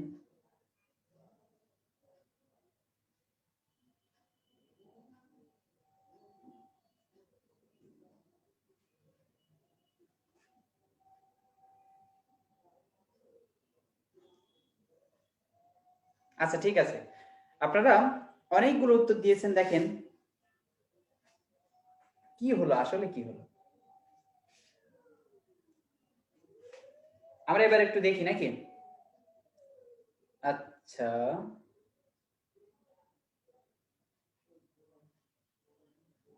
খুবই আফসোস বলা যেতে পারে কি 50% এখনো ভুল উত্তর দিচ্ছেন। খেয়াল করেন, খুব ভালো করে বলছেন। গ্রাম, গ্রাম শব্দটার ভিতরে কি কি ছিল? গ, র, আকার, মো। গ, র, আকার, মো। তাহলে অতিরিক্ত আমাদের কাছে কি আছে? অতিরিক্ত আমাদের কাছে এই কারটা এসেছে। এখন এই কারটা যেহেতু অতিরিক্ত এসেছে, একার একটা স্বর, এজন্য এটা স্বরাগম হয়েছে, স্বরের আগমন হয়েছে। কিন্তু এই আগমনটা কোথায় হয়েছে? এই আগমনটা দেখেন, আমরা জানি কারের উচ্চারণ বর্ণের পরে হয়, তার মানে দেখতে মনে হচ্ছে এই কারটা আগে, কিন্তু মূলত সে গয়ের পরে উচ্চারিত হচ্ছে। যেহেতু গয়ের পরে উচ্চারিত হচ্ছে, আবার বলছি কারের উচ্চারণ বর্ণের পরে হয়, তার মানে কি মধ্য স্বরাগম হয়েছে। মধ্য স্বরাগম, ঠিক আছে। আচ্ছা, এবার শেষেরটা 3 নাম্বারটা।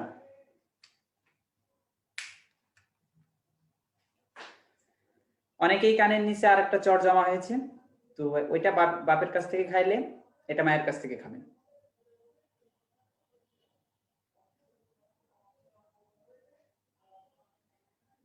শেষেরটা সহজ প্রশ্ন করেছি, কেন জানেন? কারণ 2টার বেশি চড় খাওয়াইলে তো আপনার জায়গা থাকবে না, এই পাশে একটা খাইবেন, এই পাশে আরেকটা মারবে কই, এই জন্য শেষেরটা সহজ দিলাম, যাতে করে 3টা চড় না খেতে হয়। তারপরও কেউ কেউ আবার 3টা চড় স্বর্ণপদক জয় করার জন্য 3টা খাইতেও পারে। কি হবে এটা? দেখা যাচ্ছে স্বর্ণ, স্বর্ণ শেষে একটা আকার যুক্ত হয়েছে, এই জন্য এটাকে আমরা বলবো অন্তঃস্বরাগম। এই যে অন্তঃস্বরাগম, শেষ। ওকে, থ্যাংক ইউ। মডেল টেস্ট যারা অংশগ্রহণ করেছেন তাদের জন্য অভিনন্দন, আর যারা অংশগ্রহণ করেননি তাদের জন্য সমবেদনা। আচ্ছা যাই হোক, যারা ভালো করেছেন তাদেরকে আমি অভিনন্দন জানাচ্ছি। আর আমি ভালো লাগতো, এত সময়ও লাগতো না, ক্লাসে হয়তো কয়েকটা মডেল টেস্ট নেওয়া যেত এই সময়ের মধ্যে, তারপর আমাদের সময়টা চলে যাচ্ছে। এখন আসি, এই বিষয়টা আমাদের কাছে মনে হয় ক্লিয়ার। আমরা অনেকক্ষণ আপনারা অন্য আলোচনায়, মানে আমারে খুব বেশি প্রশংসা করতে গেলে আপনাদেরকে আমি কিন্তু বিবাদে ফেলাই দেবো, ঠিক আছে? ফলে আপনাদেরকে অন্যদিকে মনোযোগ ঘুরাই দিছি। এখন আসেন, এবার আবার আলোচনায় আমরা চলে যাই, বাকি আলোচনা শেষ করতে হবে। আপনারা প্রস্তুত তো? যদি প্রস্তুত হন লেখেন যে আপনারা প্রস্তুত, ব্যাস।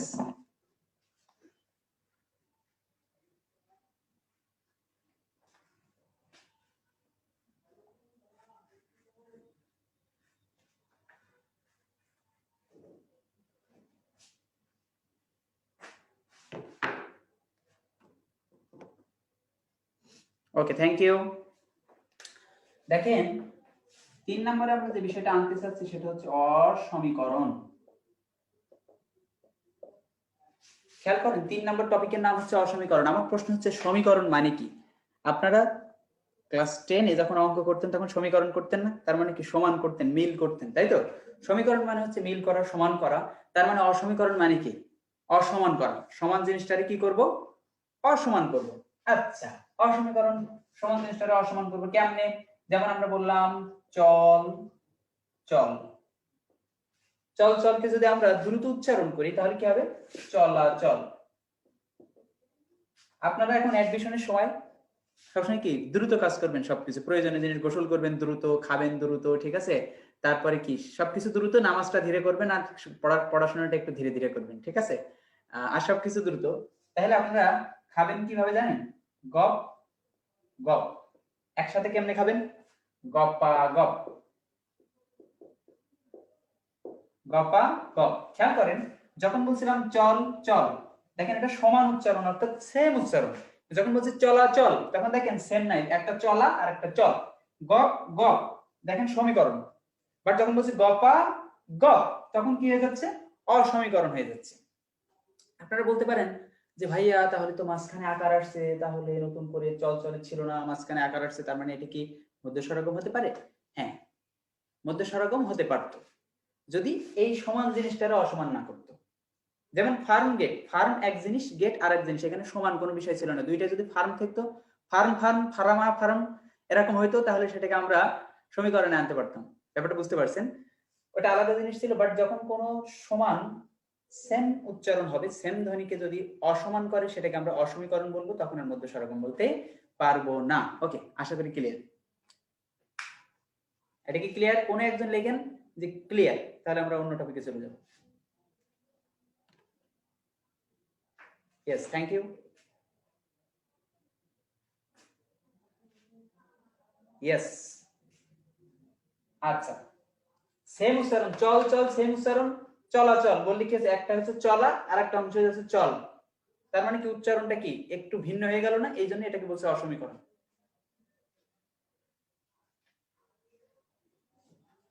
এবার আসুন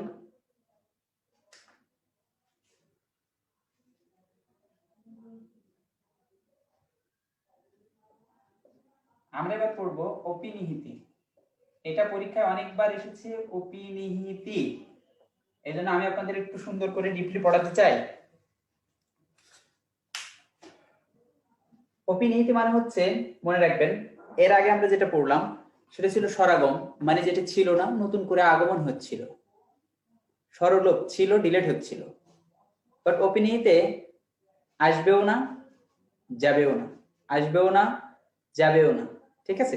তার মানে যা তাই থাকবে, বাট শর্টটা যদি শেষে থাকে শেষের শর্টটা আগে আসবে, শেষ অর্থাৎ শেষ বর্ণের শেষে যেটা শর্ট থাকবে ওইটা কি হবে? শেষ বর্ণের আগে চলে আসবে। এটাই হচ্ছে অপিনিহিতি। আবারও বলছি, আমরা যখন স্বরাগম পড়ছিলাম স্বরের আগমন ঘটছিল, এই শর্টটা ছিল না নতুন করে আসছিল। স্বরলোপ পড়লাম, শর্টটা ছিল চলে গেল, তার মানে হয় আসবে নতুবা যাবে। বাট অপিনিহিতে আসবেও না যাবেও না, জাস্ট শুধু কি করবে? শর্টটা জায়গা বদল করবে। কেমনে? কেমনে হচ্ছে খেয়াল করেন, আমরা বললাম আজ ই, তার মানে আজ ই থেকে কি হবে? আইজ। লক্ষ্য করুন আপনারা, এখানেও ইটা ছিল এখানেও ইটা আছে, বাট এখানে বর্গীয় শেষে ছিল এখানে আগে আসছে। তার মানে কি নতুন করে আসে নাই যে আমরা স্বরাগম বলবো, ডিলেট হয় নাই যে আমরা স্বরলোপ বলবো। তার মানে কি আগেও ছিল পরেও আছে, কিন্তু আগে শেষে ছিল এখন শেষ বর্ণের আগে আসছে। আশা করি বিষয়টা ক্লিয়ার। কিন্তু ওই যে লাউ আর কদুর সমস্যা, যতই বলি না কেন লাউ আর কদু নিয়ে সমস্যা। সেটা কি? যখনই এই রূপটা দিবে অনেকের মাথায় কনফিউশন শুরু হয়ে যাবে। কিন্তু আমরা জানি এটা হচ্ছে কদু আর এটা হচ্ছে লাউ। আজ ই দেখে মনে হচ্ছে রসই কাঠটা বামে আছে কিন্তু উচ্চারণ তো ডানে, কিন্তু এখানে ডিরেক্ট উচ্চারণটাই আপনাকে দেখেন মাঝখানে করতে হবে আইজ। এটা কিন্তু উচ্চারণ হবে না আজ ই, এটা হচ্ছে কি আইজ, আ ইজ, আর পরে দেখেন ইর উচ্চারণ তারপর বর্গীয় যায়। বাট এটা দেখেন আজ ই, আগে বর্গীয় যায় পরে রসের উচ্চারণ। এই জন্য এখানে শেষে ছিল এখানে শেষ বর্ণের আগে আসছে, এই জন্য এটা অপিনিহিত হয়েছে। আশা করি এটা বুঝছেন আপনারা। আরো খেয়াল করেন, আপনি বলতে পারেন সাধু, সাধু, সাধু, শেষের পুটা এখন যদি আমরা লিখি, দেখেন এই শেষের পুটা এখন কি ধয়ের আগে চলে আসবে, তাহলে কি হবে সাউথ। ব্যাস, শেষের পুটা শেষ বর্ণের আগে আসছে, সেজন্য আমরা সেটাকে বলছি যে সেটা হচ্ছে অপিনিহিতের উদাহরণ। আশা করি বিষয়টা ক্লিয়ার।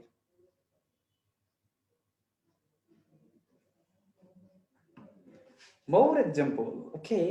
দেখেন রাশি কি হবে, রাইস, শেষের এটা কি হয়েছে, আগে আসছে। ক্লিয়ার?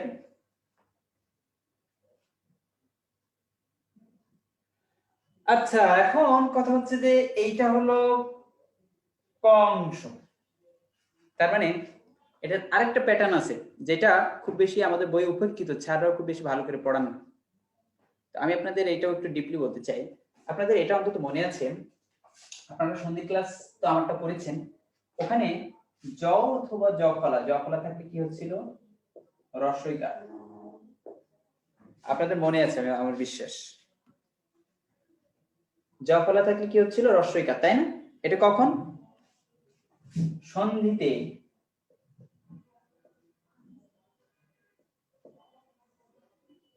সন্ধিতে কি হচ্ছিল, জ ফলা থাকলে রস্বইকার। বাট যখন ধ্বনি পরিবর্তন হবে তখন মনে রাখতে হবে, ধ্বনি পরিবর্তনে কি করবে, জ ফলার ভিতরে রস্বইকার হবে, কি থাকবে, রস্বইকার লুকায়িত থাকবে। ঠিক আছে? আচ্ছা, আর সন্ধিতে রস্বইকার কি হবে, রূপান্তর।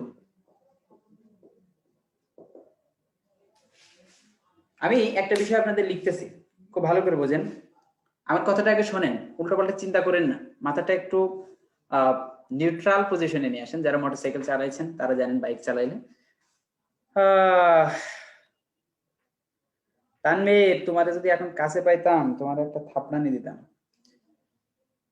তুমি এখন আমার প্রশ্ন করো, পড়াইতেছি ধ্বনি পরিবর্তন নিপাতনের সন্ধি থেকে, মজা করে বললাম। তানভীর, এটা আমরা সলভ ক্লাসে ইনশাআল্লাহ বলবো ভাইয়া, ঠিক আছে? আচ্ছা, সলভ ক্লাসে বলবো। আর এখন আপাতত নিপাতনের সন্ধিগুলো মুখস্থ করে ফেলো, এটা বোঝানোর নিয়ম নেই, ঠিক আছে? আশা করি আপাতত উত্তর এতটুকুই। দেখছো ব্রেনটা ঘুরাই দিছে, কি যেন বলতেছিলাম, ও মনে রাখো,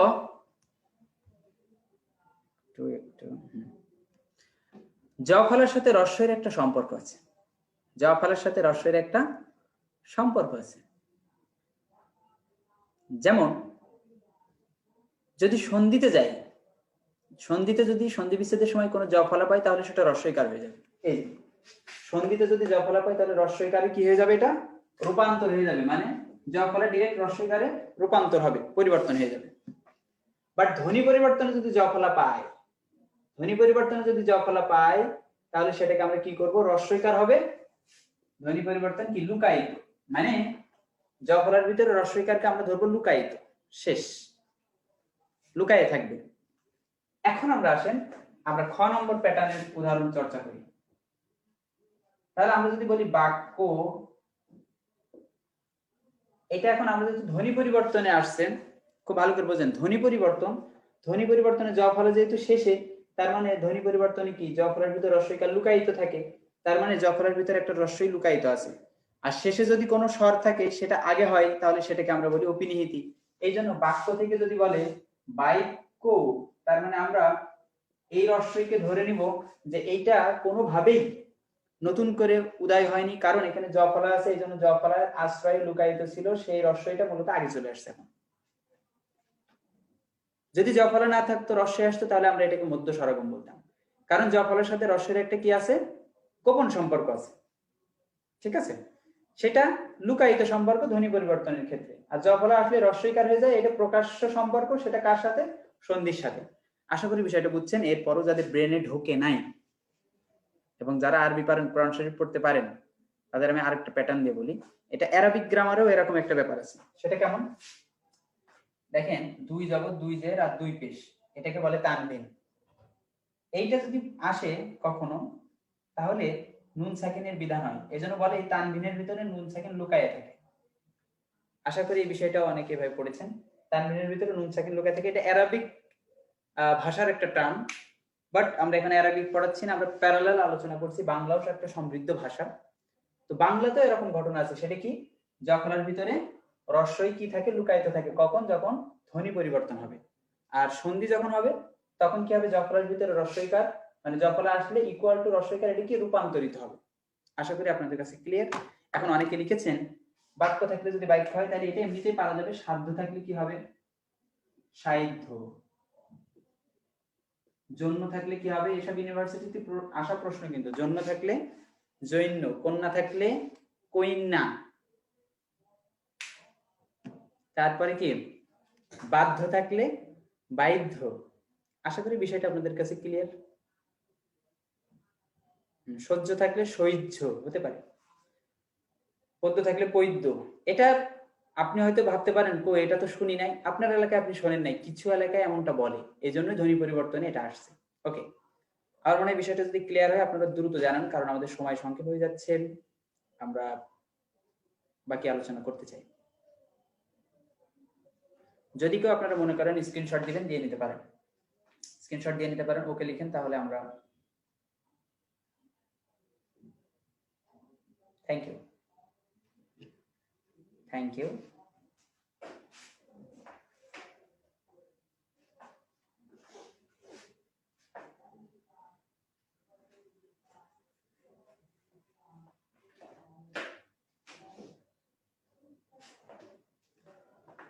এখন যেটা করব সেটা হচ্ছে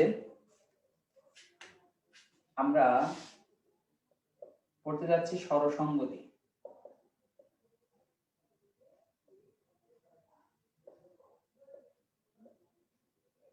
যেটা 4 প্রকার। আচ্ছা, স্বরসঙ্গতি 4 প্রকারটা কি?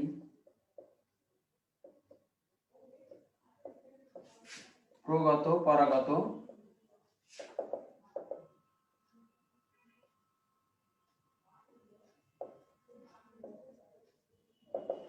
মধ্যগত আর অন্যান্য। খেয়াল করেন এই হচ্ছে 4 প্রকার স্বরসঙ্গতি। এবং আমরা যদি আগে একবার লিখে ফেলি তাহলে আপনাদের জন্য একটু সহজ হতে পারে। সেম ক্যাটাগরি হচ্ছে ব্যঞ্জন সংগতি।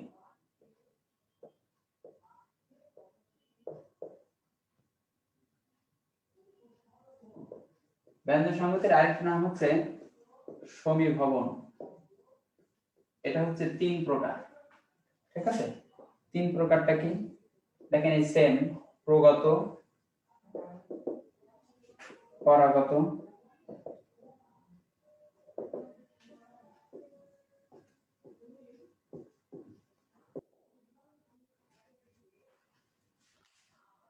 আচ্ছা আমার একটু ভুল হলো, এই লেখাগুলো লিখবো বাট উঁচুতে লিখি, কারণ এটা ক্রস ম্যাচিং করতে হবে, ঠিক আছে?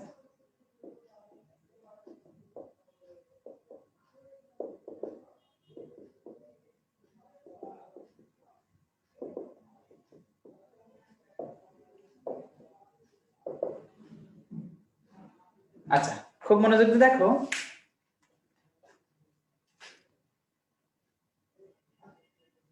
কলম পরিবর্তন করলে ভালো হতো। আচ্ছা, এই কলমটার কালিটা একটু মনে হচ্ছে, আচ্ছা আমি দেখতেছি, আরেকটা নিয়েছি, ঠিক আছে? দেখি কেমন হয়। দেখো,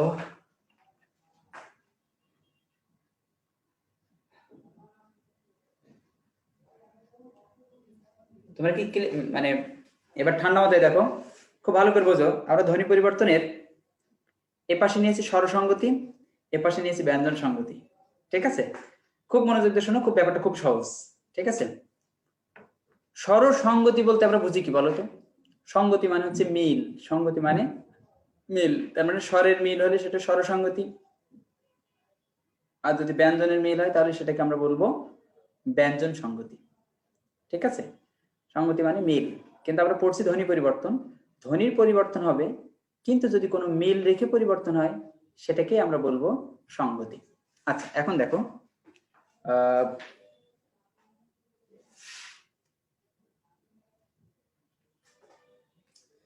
খেয়াল করো,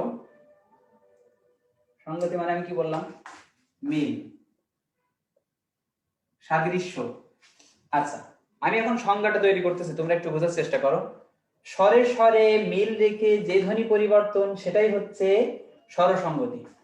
তার মানে যে আমি যদি বলি স্বরে স্বরে মিল রেখে যে ধ্বনি পরিবর্তন সেটাই হচ্ছে স্বরসঙ্গতি। স্বরে স্বরে মিল রেখে যে ধ্বনি পরিবর্তন সেটাই হচ্ছে স্বরসঙ্গতি। আশা করি বুঝতে পারছেন। তাহলে এখানে কি বলবো? ব্যঞ্জনে ব্যঞ্জনে সঙ্গতি মানে কি? মিল। সয় ভবন মানে সমান, মিল ভবন মানে ব্যঞ্জন। আচ্ছা, ব্যঞ্জনে ব্যঞ্জনে মিল রেখে যে ধ্বনি পরিবর্তন সেটাই হচ্ছে ব্যঞ্জন সঙ্গতি। এটা জাস্ট আমরা সংজ্ঞাটা বললাম, এবার উদাহরণ সহ বোঝার চেষ্টা করি। ঠিক আছে, যেমন আমরা লিখতে পারি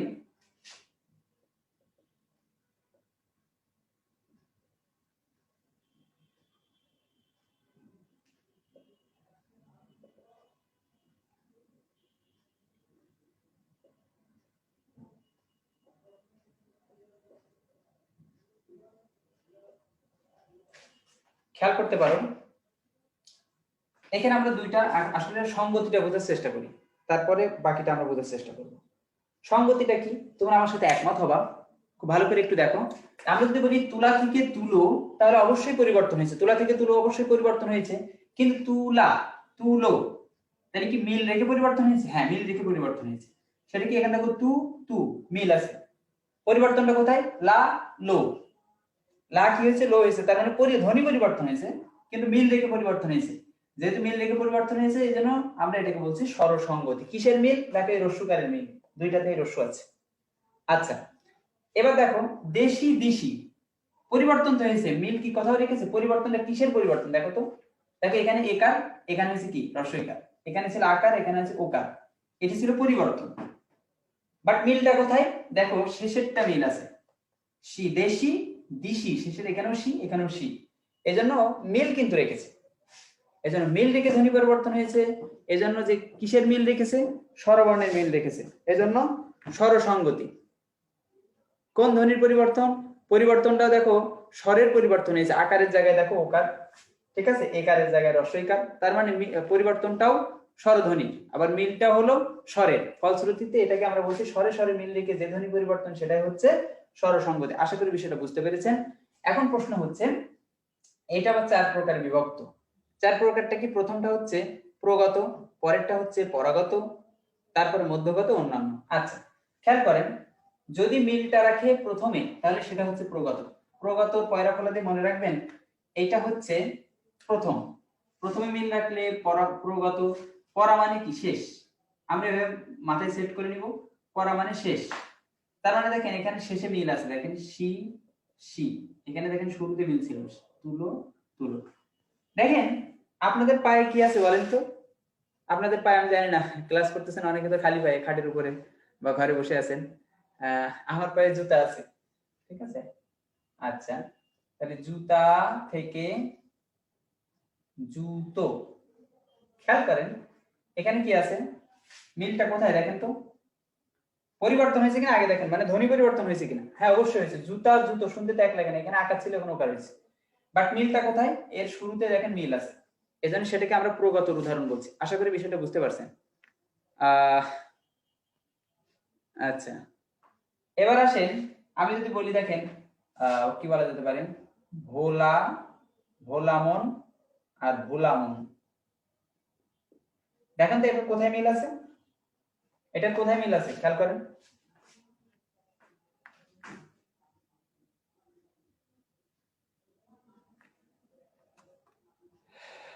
ইন্না লিল্লাহি ওয়া ইন্না ইলাইহি রাজিউন। অনেকে মারা গিয়েছে।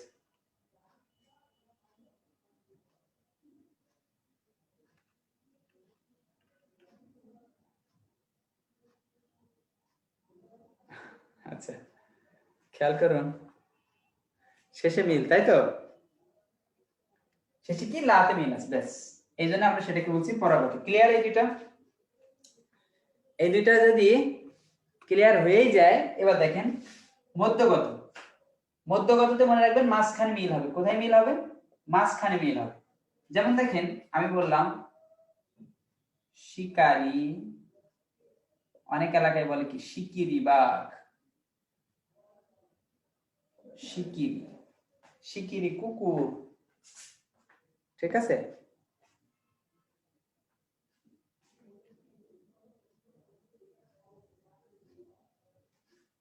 খেয়াল করেন শিকারি এখানে, তাহলে আমাদের এটা পেলাম কই, দেখেন দুই দিকেই মিল আছে, বাট এখানে কিন্তু ফতুয়া ভিন্ন মধ্যগতের ক্ষেত্রে। এইগুলো দেখেন প্রথমে মিল থাকলে প্রগত, পরাগত শেষে মিল থাকলে, তাহলে মধ্যগত মাঝখানে মিল থাকলে হওয়ার কথা ছিল, কিন্তু মধ্যগত মনে রাখতে হবে মাঝখানে বে মিল হবে আর দুই সাইডে মিল আছে। খেয়াল করেন, দেখতে পাবেন। আশা করি ক্লিয়ার। আপনাদের শুক্রবারে কি অনেক এলাকায় মিলাদ দেয়, জিলাপি খেতে দেয় না, অনেক এলাকায় কি বলেন জিলিপি, জিলাপি, জিলেপি, যে যেটা বলেন না কেন, দেখেন মাঝখানে ঠিক না, দুই সাইডে ঠিক আছে। বিলাতি, বিলেতি, আশা করি বিষয়টা বুঝতে পারতেছেন। বিলাতি বলেন, বিলিতি বলেন, দেখেন প্রথম আর শেষ ঠিক আছে, মাঝখানটা খালি পরিবর্তন, এই জন্য এটা মধ্যগত স্বরসংগতি। আশা করি বুঝতে পারছেন। আচ্ছা, খেয়াল করেন অন্যান্য কি হবে। অন্যান্য দেখেন আমি বললাম মোজা থেকে মুজো, কি লিখলাম দেখেন, মোজা থেকে মুজো, দেখতে পাচ্ছেন। তাহলে দেখেন অন্যান্যর ক্ষেত্রে কি হয়েছে, অন্যান্য মিলবে কিন্তু প্রথমে মিলবে না, শেষে মিলবে না। প্রথমে মিললে তো প্রগত হয়ে যেত, শেষে মিললে তো পরাগত হয়ে যেত, কিন্তু তাহলে অন্যান্য কি ধরনের হবে, এক কথায় তাঁত ছেঁড়া মতো, কোন দিকে যে মেলে কোনো খবর নাই আর কি। ঠিক আছে, যেমন দেখেন মোজা বানানোর শুরুতে ওকার আছে, মুজো যখন বলছি শেষে ওকার আছে, তার মানে শুরুতে, কখন শুরুতে এবং শেষে যদি কোন একটা সাইডে মিলবে না, অর্থাৎ দুটেই প্রথম দিকে যদি মিলতো প্রগত হতো, দুটেই শেষে মিললে পরাগত হতো, কিন্তু এই ঘটনা এখানে ঘটবে না। আশা করি বিষয়টা বুঝতে পেরেছেন। তার মানে অন্যান্য নিয়ে এত টেনশন নাই, যেটা প্রগত পরাগত হবে না, মধ্যগত হবে না, সেটাই হলো অন্যান্য। আশা করি ক্লিয়ার। এখন আসেন মডেল টেস্ট কে একটা দিবেন। মডেল টেস্ট যদি দেন তাহলে আপনাদের কাছে প্রশ্ন হচ্ছে, আপনারা বলেন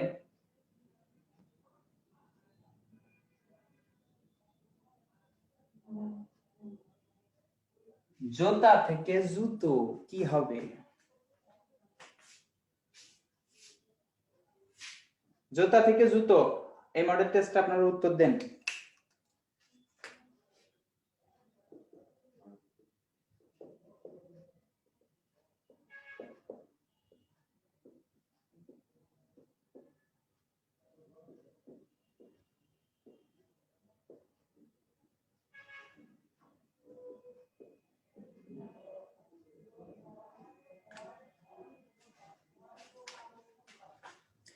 থ্যাংক ইউ,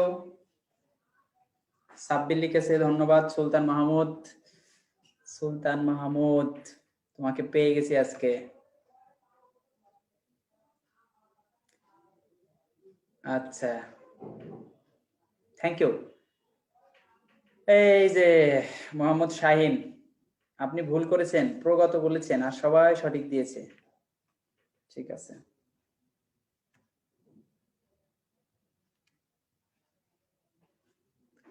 খেয়াল করেন হিউজ নাম আসতেছে, আমি আসলে সবার নাম পড়ারও সময় পাচ্ছি না, গণহারে যদি আপনারা কমেন্টস করেন। তো সবাই যারা লিখেছেন ধন্যবাদ, একজন ছাড়া সবাই পেরেছেন। দেখেন জোতা, এখানে কি ছিল, দেখেন ওকার, এখানে ওকার আছে, বাট কোন একটা প্রগত হচ্ছে না, পরাগত হচ্ছে না, মিল হচ্ছে। আর এটা তো ধ্বনি পরিবর্তন হয়েছে, এটা তো বোঝাই যায়, আকারের জায়গায় ওকার, ওকারের জায়গায় রস্যকার, এটা তো পরিবর্তন হয়েছে, বাট মিলও রেখেছে। দুইটাতে ওকার আছে কিন্তু কোন একটা নির্দিষ্ট সাইডে নেই, প্রগত হচ্ছে না, পরাগত হচ্ছে না, এই জন্য এটাকে অন্যান্য বলছে। আশা করি বিষয়টা ক্লিয়ার। আচ্ছা, আপনাকেও ধন্যবাদ। ঠিক আছে, খুশি হলুম, আমি আবেগ আপ্লুত হলুম। এখন আসেন এই বিষয়টা যদি ক্লিয়ার হয়ে যায়, আমরা এটাতে আসি। এটা থেকে পরীক্ষায় বেশি আসে, খুব ভালো করে বোঝেন। ব্যঞ্জন সংগতি থেকে পরীক্ষায় বেশি আসবে, এই জন্য ব্যঞ্জন সংগতিটা মাথায় রাখতে হবে।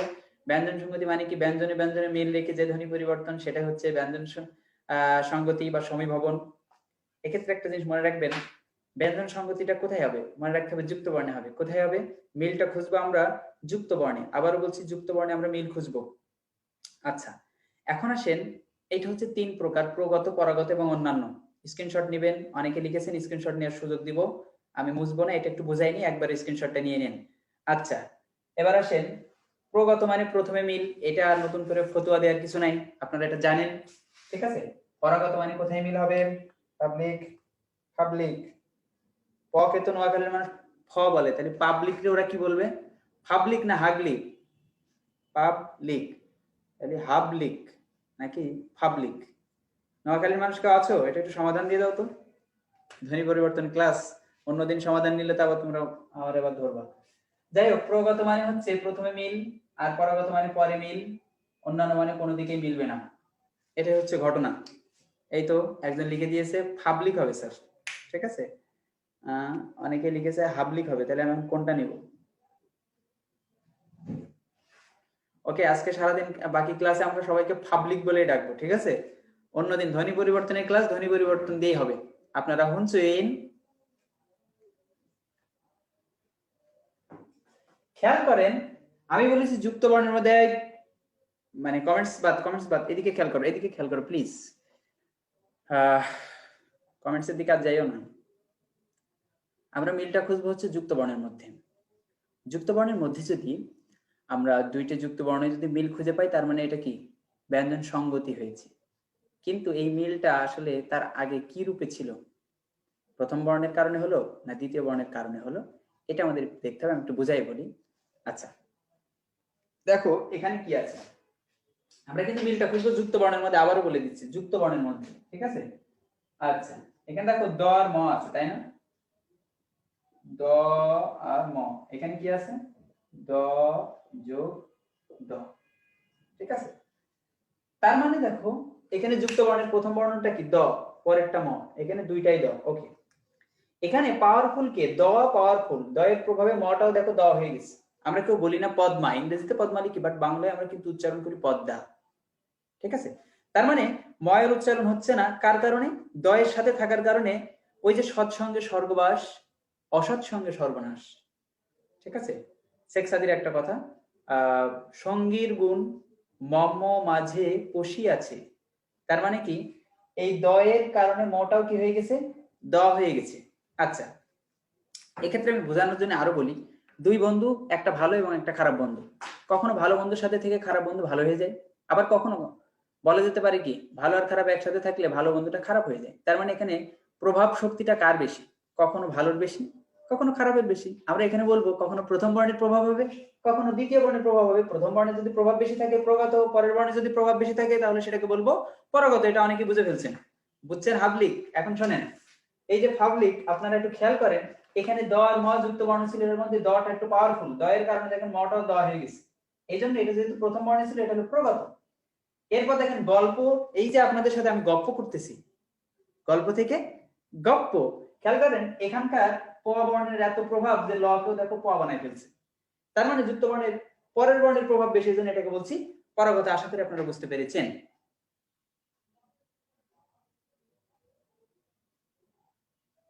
আশা করি বুঝতে পেরেছেন।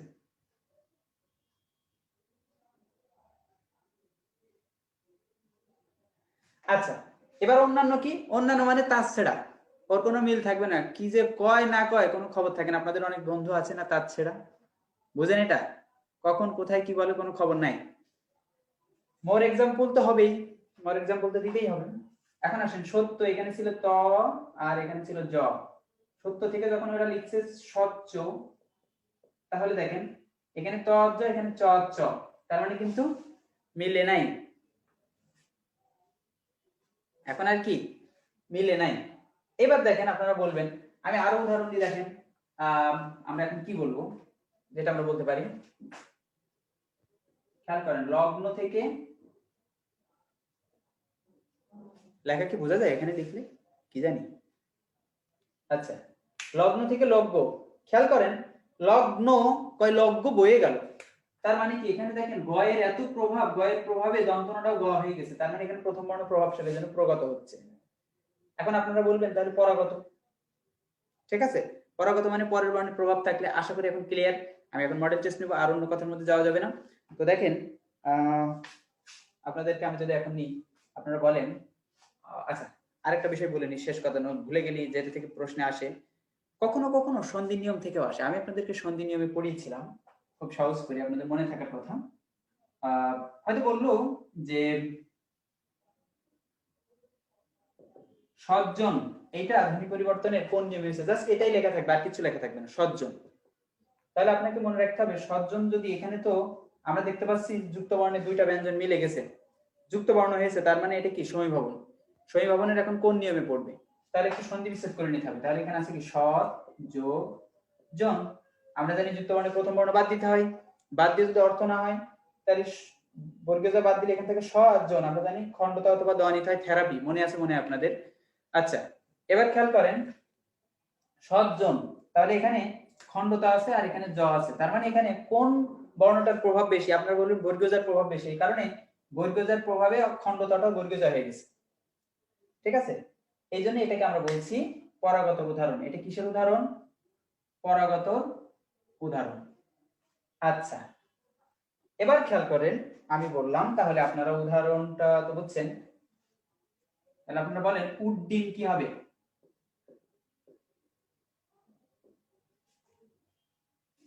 আমরা বলতে পারি উদ্ধার। উদ্ধারটা কি হবে?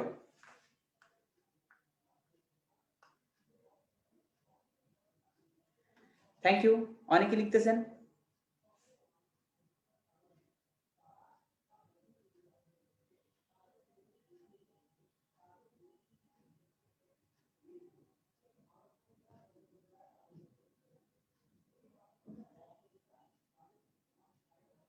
অনেকে লিখেছেন, আলহামদুলিল্লাহ হচ্ছে।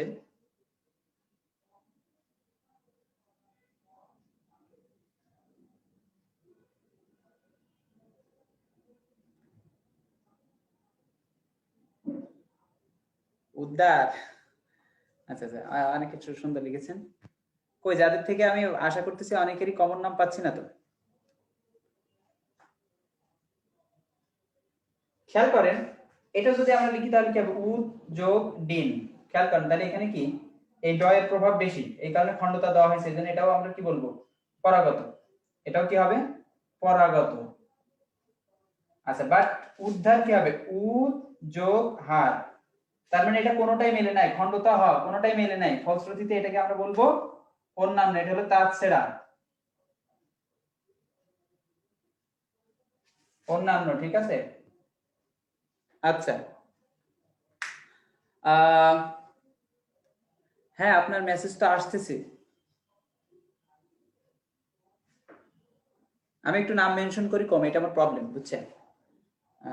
ইচ্ছা করে আমি করি না, কিন্তু আপনারা যারা কমেন্টস করেন তাদের নাম কিন্তু আমার মুখস্থ হয়ে যাচ্ছে আর কি অনেকটাই। আচ্ছা, আরেকটা মডেল টেস্ট দেন আপনারা।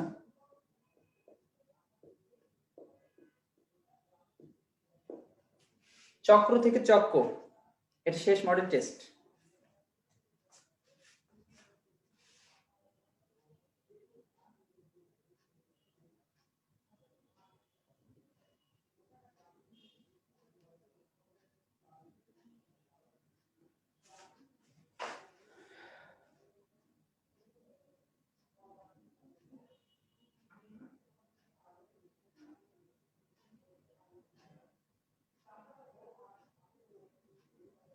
আরে পাবলিক, ব্যাপক উত্তর আসতেছে,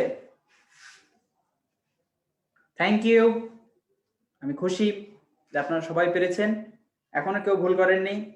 এই পাবলিক একজন গ্যালাক্সি M10 ইনি ভুল করেছেন, একজন ভুল করেছেন।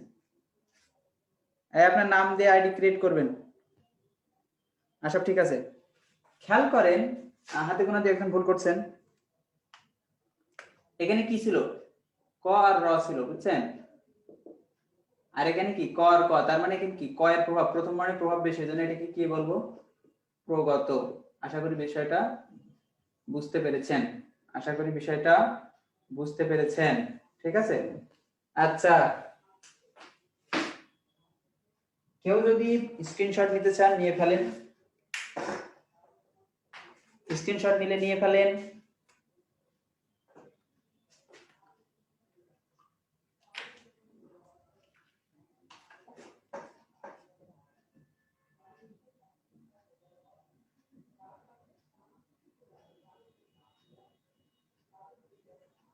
অনেকে লিখছে পারছি ভাবা গো ভাবা, এত পাবলিক অনেক পেরে যায়।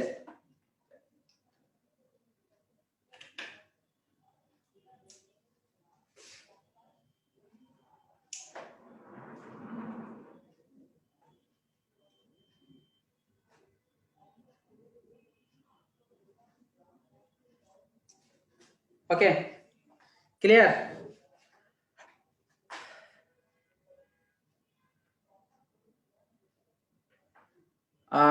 দেখো, মডেল টেস্ট নিলে আমাদের সময় অনেক বেশি ব্যয় হয়ে যাচ্ছে। আমরা ক্লাসরুমে বেশি নিই, এটা ঠিক, কিন্তু যেমন আমাদের হাতে যে সময়টা আছে, এখনো ধ্বনি পরিবর্তনের বেশ কিছু টপিক আছে, উপসর্গ পড়াইতে আমাদের সময় লাগে না, তোমরাই পড়বা, বাট কিছু বিষয় তো দেখিয়ে দিতে হয়।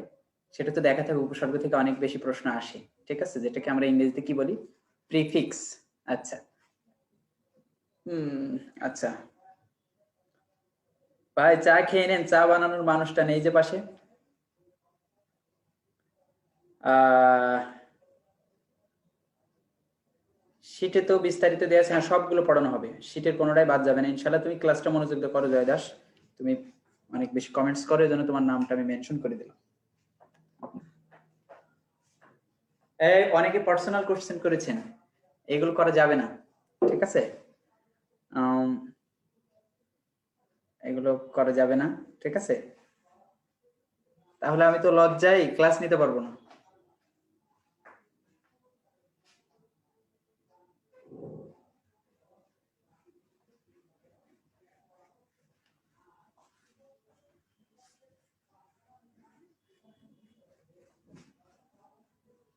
আচ্ছা, আমার ক্লাসে আপনারা মানে কোনো বিরক্তি বোধ করতেছেন না তো?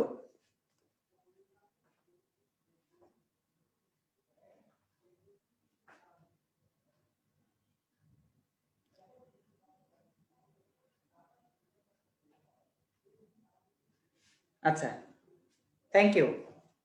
খেয়াল করেন, আমরা এখন যে ছকটা আঁকবো, এখানে আমাদের খুব গুরুত্বপূর্ণ, আগে বলছি, অনেকে আছেন মনে করতে পারেন ক্লাসে এই মুহূর্তে যারা আছেন এই জিনিসটা মিস করবেন না। এখন যে ছকে যে বিষয়গুলো আনবো, এটা সাধারণত দেখতে সব একই রকম। আচ্ছা, ওই যে দেশি কিছু মাছ আছে না, ধরতে গেলে স্লিপ করে, তা আমি এখন যেগুলো নিয়ে আলোচনা করবো এগুলো এমন ব্যঞ্জনের ভিতরে, এই জন্য আমি একই ছকের ভিতরে নিয়ে আলোচনা করব। আপনারা এটা কাইন্ডলি একটু দেখবেন, কারণ এই জায়গাটায় অনেকে ভুল করে আর কি। আর আরেকটা বিষয় হচ্ছে, এইটাও আমি পড়ানোর পরে আশা করি আমি সুন্দর করে পড়াবো, তোমাদের কনফিউশন থাকবে না। তারপরে দেখবো অনেকেই ভুল করে বুঝবো, ঠিক আছে, এত সুন্দর করে বলার পরেও।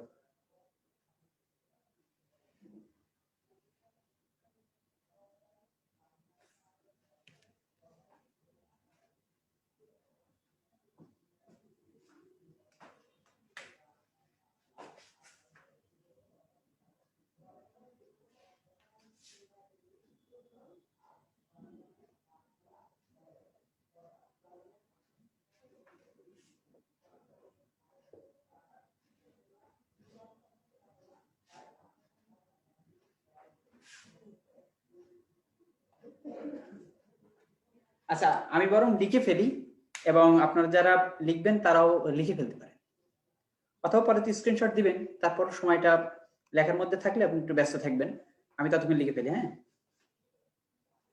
আহ,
আচ্ছা, স্ক্রিনশট যেহেতু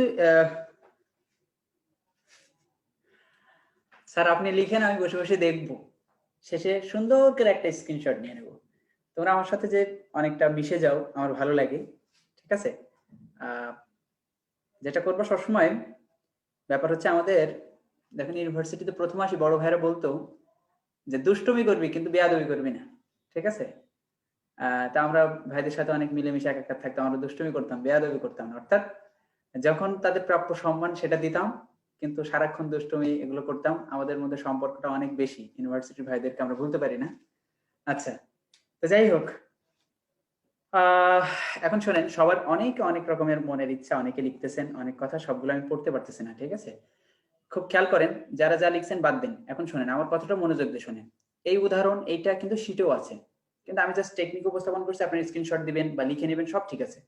বাট আমার কথাটা কিন্তু সবার আগে, এটা বোঝানোটা আগে একটু খেয়াল করেন। আমি একবারই সংজ্ঞা বলে যাব, একবারই সংজ্ঞা বলে যাব।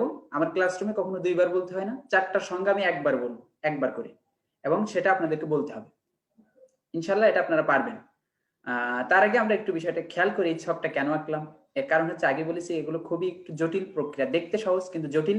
আমাদের সময় খুব ঘনিয়ে আসছে, খুব তাড়াতাড়ি, আমাদের খুব তাড়াতাড়ি আলোচনা করতে হবে। আপনারা একটু দয়া করে বেশি মনোযোগী হন, ঠিক আছে। আচ্ছা, খেয়াল করেন।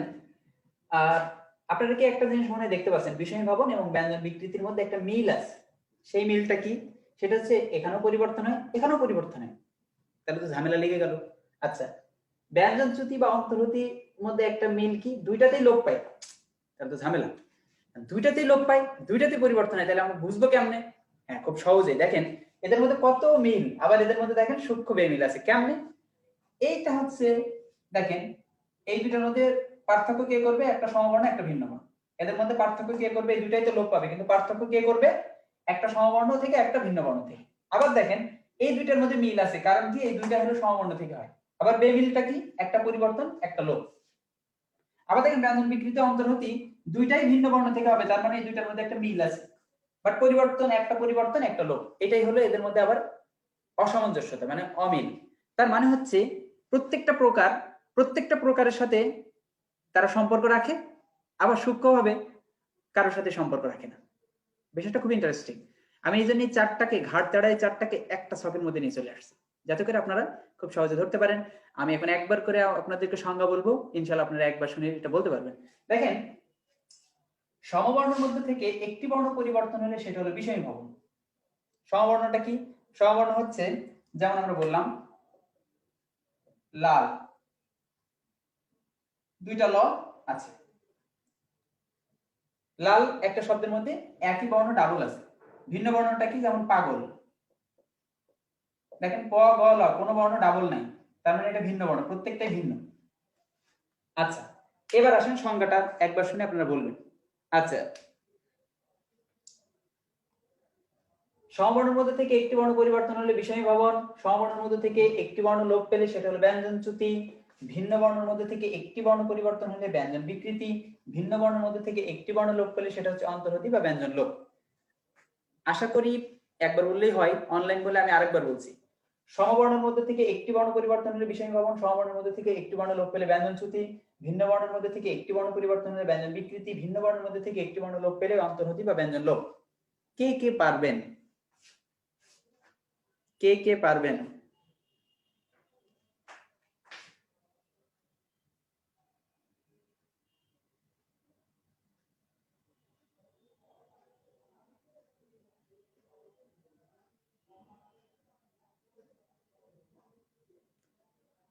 Thank you. জানে যে স্যার এখন ধরবে না, তো এই জন্য সবাই পারবে। আসলে আপনারা পারবেন, আমি এটা জানি, ঠিক আছে। আচ্ছা, এই আজকে কি আমরা কি শিখলাম? প কে কি বলতে হবে? হ বলতে হবে, নতুবা ফ বলতে হবে। তার মানে কি? ফারবো অথবা হারবো।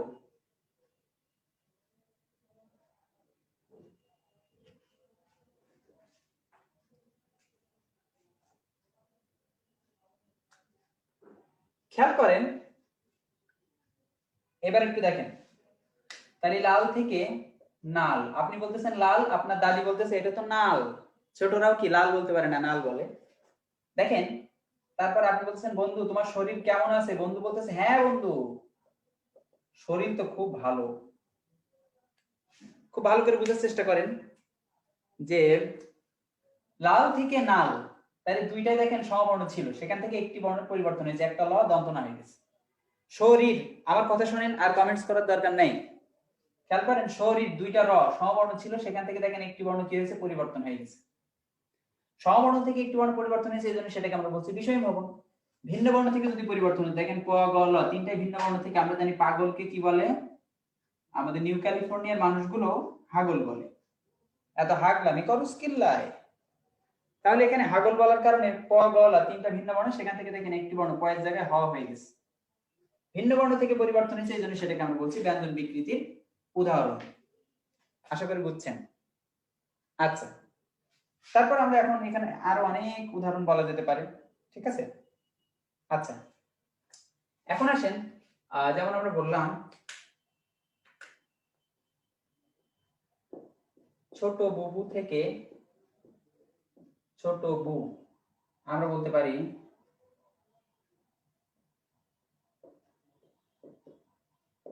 হে কবি নীরব কেন ফাগুন যে এসেছে ধরায়। দেখেন ছোট বুবু, এখানে সমবর্ণ ছিল দুইটা, দেখেন একটা আছে আর একটা ডিলিট হয়ে গেছে, তার মানে সমবর্ণ থেকে লোপ পেয়েছে, এই জন্য সেটাকে আমরা বলছি ব্যঞ্জন চ্যুতি। এখানে দেখেন ভিন্ন বর্ণ থেকে লোপ পাচ্ছে, ফাল্গুন, ফ ল গ ন, কারণ অন্তর্হতির সূত্র কি ছিল, ভিন্ন বর্ণ থেকে একটি বর্ণ লোপ পেলে সেটা অন্তর্হতি, তাহলে ফ ল গ না, এখান থেকে দেখেন ফ গ ন আছে, তার মানে এখানে লটা ডিলিট হয়ে গেছে, এই জন্য সেটাকে আমরা বলছি যে অন্তর্হতি। আমরা আরো উদাহরণ এখানে দিতে পারি, যেমন আমরা দিতে পারি আঙ্গুল, আঙ্গুলকে আমরা কি বলি এখন, আঙুল। খেয়াল করেন এখান থেকে কি এবার ডিলিট হয়ে গেল, দেখেন এখান থেকে গ ডিলিট হয়ে গেছে, আঙ্গুল থেকে আঙুল হয়ে গেছে। আশা করি বিষয়টা আপনাদের কাছে ক্লিয়ার। এটা কি ক্লিয়ার? মডেল টেস্ট কি দিব?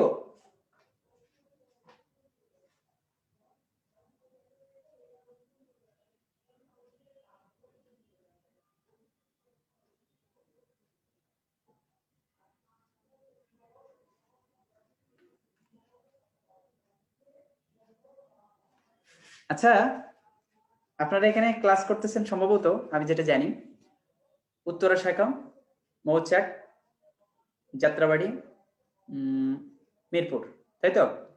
তাহলে প্রত্যেকের কিন্তু আলাদা আলাদা করে উদাহরণ আমি বলতে বলবো, ঠিক আছে? আচ্ছা, সেটা নাম্বার দিয়ে আপনারা বলবেন।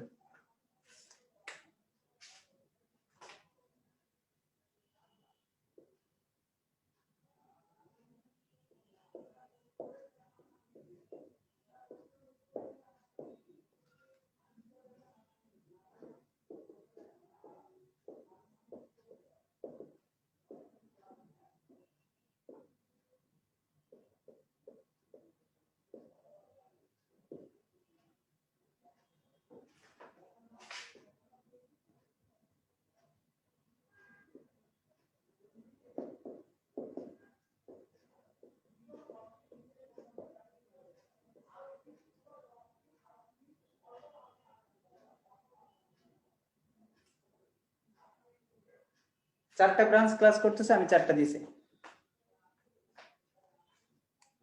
খেলা কিন্তু শুরু, ঠিক আছে? পাবলিক খেলা শুরু।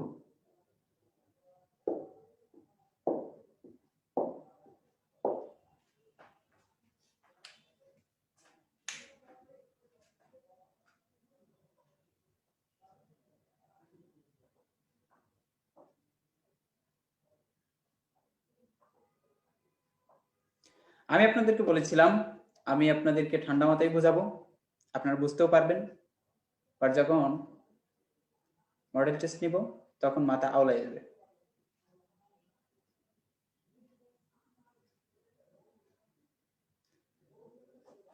লাঙল থেকে নাঙল, এটা করবেন উত্তরা ব্রাঞ্চ। দুগ্ধ থেকে দুধ, এটা হচ্ছে মৌচাক ব্রাঞ্চ। নিষেধ থেকে নিষেধ, যাত্রাবাড়ি। মর্মট থেকে মার্বেল, মিরপুর ব্রাঞ্চ। নেন, আপনার নাম্বার দিয়ে উত্তর দিবেন।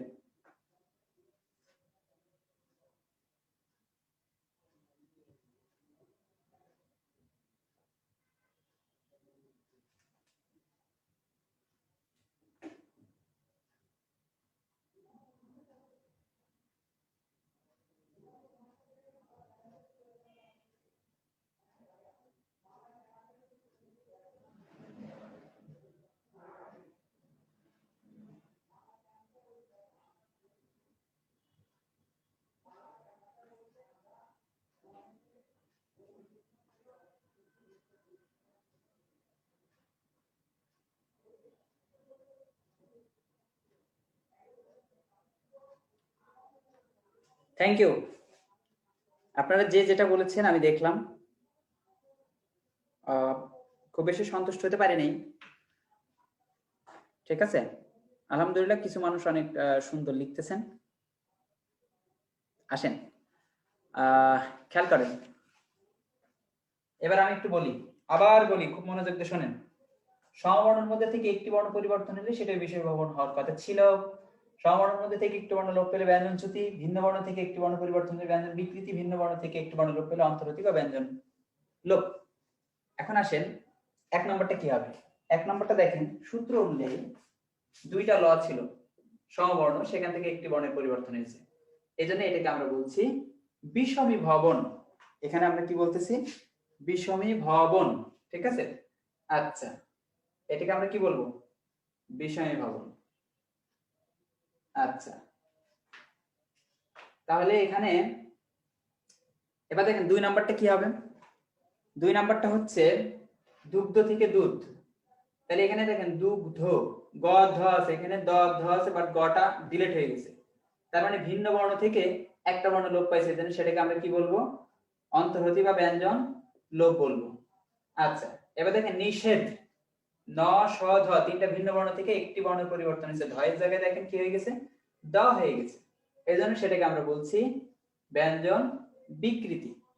আচ্ছা, এইবার আসেন মর্মর থেকে মার্বেল। এখানে দুইটা ম ছিল, দুইটা র ছিল, একটা রেফ আর একটা র। তার মানে এটা দুইটা চেনার উপায়। আমরা জানি সমবর্ণ এখানে ডাবল আছে, দুইটা ম দুইটা র। যদি আমরা এভাবে লিখি মর মর, খেয়াল করেন, ম দুইটা র দুইটা। আচ্ছা, সেখান থেকে মার্বেল দেখেন, যদি এভাবে লিখি মার্বেল, তার মানে কি ম আর একটা র ঠিক আছে, বাকি এই শেষের দুইটা দেখেন এখানে কি হয়েছে? পরিবর্তন হয়েছে এই শেষের দুইটা। এই জন্য এটাকে আমরা কি বলবো? বিষমী ভবন, ঠিক আছে। এটাকে কি বলবো? বিষমী ভবন, বিষমী ভবন, ঠিক আছে। আচ্ছা, বিষমী ভবন। আর এটা কি হয়েছে? ব্যঞ্জন বিকৃতি।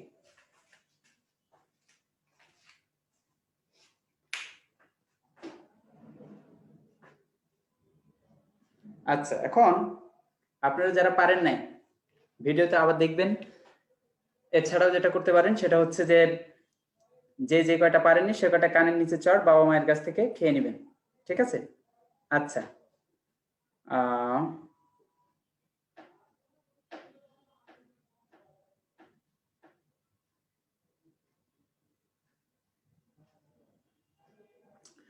এবার আমি ঝটপট কিছু ক্লাস নেব, আপনারা দয়া করে বিষয়টা একটু খেয়াল করেন, খুব ঝটপট।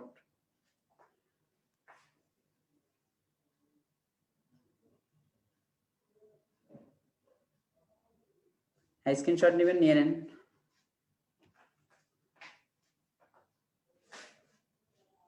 স্ক্রিনশটটা নিয়ে আমাকে একটু ডান লিখে পাঠান, তাহলে আমি বুঝতে পারবো যে শেষ, ঠিক আছে। স্ক্রিনশটটা নিয়ে দ্রুত ডান লিখে দিন। পুরস্কার ইনশাল্লাহ ক্যাম্পাসে একসাথে, অনেকে পুরস্কার চাইছেন, ইনশাল্লাহ ক্যাম্পাসের একসাথে আমরা নাস্তা করব, আল্লাহ রহম করুক।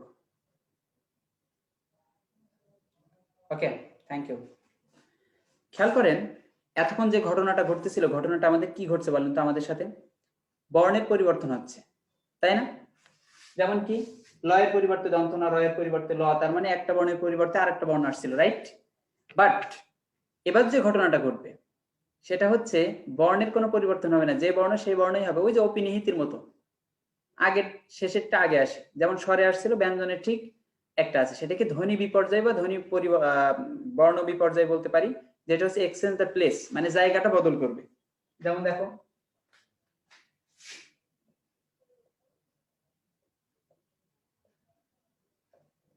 ধ্বনি বিপর্যয়,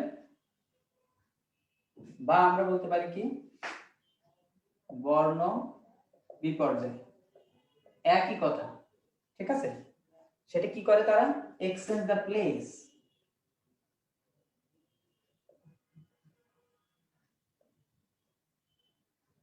জায়গাটা কি করবে? পরিবর্তন করবে। মানে বর্ণ পরিবর্তন হবে না, শুধু দুই বন্ধু বসে আছে, আমি বললাম তুমি ডান, যে ডানে বসে আছে আমি বললাম তুমি বামে বসো, আর যে বামে আসে তাকে বললাম তুমি ডানে আসো, শেষ।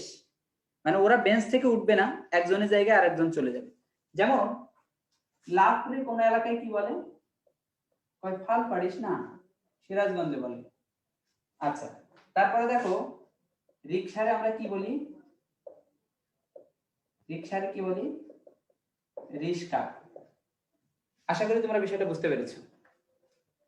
ঠিক আছে? আচ্ছা, এটা হলো ধ্বনি বিপর্যয়। এটা কি? এটা কিন্তু টোটালি আলাদা। ঠিক আছে, এটা কি সম্পূর্ণ আলাদা টপিক। এটা কি তোমরা বুঝতে পেরেছো? এতক্ষণ এই ছকের গুলো হচ্ছিল কি, একটা বর্ণের পরিবর্তে আরেকটা বর্ণ আসতেছিল। বাট ধ্বনি বিপর্যয় বা বর্ণ বিপর্যয় কি হবে? এক্সচেঞ্জ দ্য প্লেস হবে, নতুন করে কোনো বর্ণের পরিবর্তন হবে না, একটা বর্ণের জায়গায় জাস্ট শুধু আরেকটা বর্ণ চলে আসবে, এলো মানে নিজেরা জায়গা বদল করবে। ঠিক আছে? হ্যাঁ, সবই শেষ, আমাদের পড়ানো শেষ হয়ে গেছে।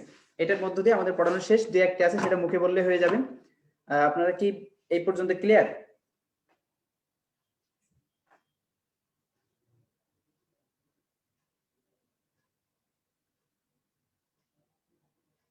Thank you. এর বাইরে কি আছে? এর বাইরে শোনেন, আমার আমার কথা এবার একটু শোনেন। আপনারা যদি শীটে চলে যান, শীটে গিয়ে দেখতে পারবেন দ্বিত্ব ব্যঞ্জন নামে একটা টপিক আছে, যেটার মতো সহজ এটা বোর্ডে লেখার প্রয়োজন নাই। যেমন একটা বর্ণ ডাবল করে কথা বলে, জোর দিয়ে কথা বলে। একজন বলছে কি বলতেছে, সাবাস, আরেকজন বলছে সাব্বাস, একজন বলছে সবাই, আরেকজন বলছে সব্বাই। তারপরে বলে না সবাই বসেন, বহুত ফায়দা হবে ইনশাল্লাহ, তাবলিগের ভাইরা বলে। একজন বলছে পাকা, আরেকজন বলছে পাক্কা। ঠিক আছে? একজন বলছে সকাল, আরেকজন বলছে সকাল, সকাল বেলা, মানে একটু জোর দিয়ে বলা। ঠিক আছে? তাহলে এটা হলো দ্বিত্ব ব্যঞ্জন, যেটা ছিল না, নতুন করে আসবে বর্ণটা, ওই স্বরাগমের মতো। ঠিক আছে? ব্যঞ্জন আসবে এখানে, ওখানে স্বর আসতে জন্য স্বরাগম, এখানে ব্যঞ্জন আসবে, দ্বিত্ব ব্যঞ্জন বলবো, শেষ।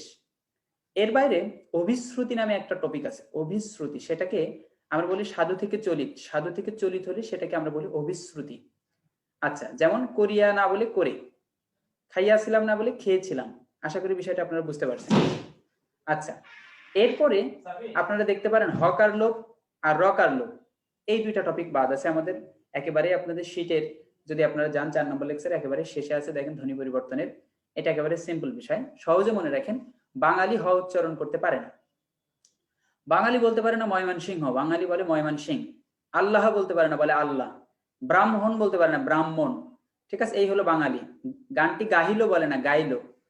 তার মানে হ শুধু শুরুতে আসলে উচ্চারণ হয়, মাঝখানে উচ্চারণ হয়, সবসময় হয় না, তুলনামূলক কম উচ্চারণ করতে পারে, এই জন্য বলছে হকার লোক। আর রকার লোক হচ্ছে এলাকার মানুষ হচ্ছে র ঠিক মতো না বলে ওরা দ্বিত্ব ব্যঞ্জন করে। যেমন তর্ক না বলে কি বলে, এই তর্ক করিস না, অশিক্ষিত মানুষগুলো বলে। এটা এতটা পরীক্ষা আসবে তা এমনটা নয়। তো এই ছিল মোটামুটি আমাদের ধ্বনি পরিবর্তনের পূর্ণাঙ্গ আলোচনা। এর বাইরে আর কিচ্ছু নাই। এখন আসেন আমরা হ্যাঁ, আপনাদের পরীক্ষা এটা দিবে, ক্লাসে দিবে ইনশাল্লাহ। এখন আসেন, আমাদের খুব গুরুত্বপূর্ণ একটা টপিক লুকায় আছে, সেটা হলো উপসর্গ। উপসর্গে জাস্ট আমি কিছু ডিরেকশন দেবো, নট আমি এটা আপনাদেরকে মুখস্থ করাবো। উপসর্গটা এখন নিতে পারেন, সেটা হচ্ছে এই উপসর্গ টপিকের নামটা দিয়ে দেবেন।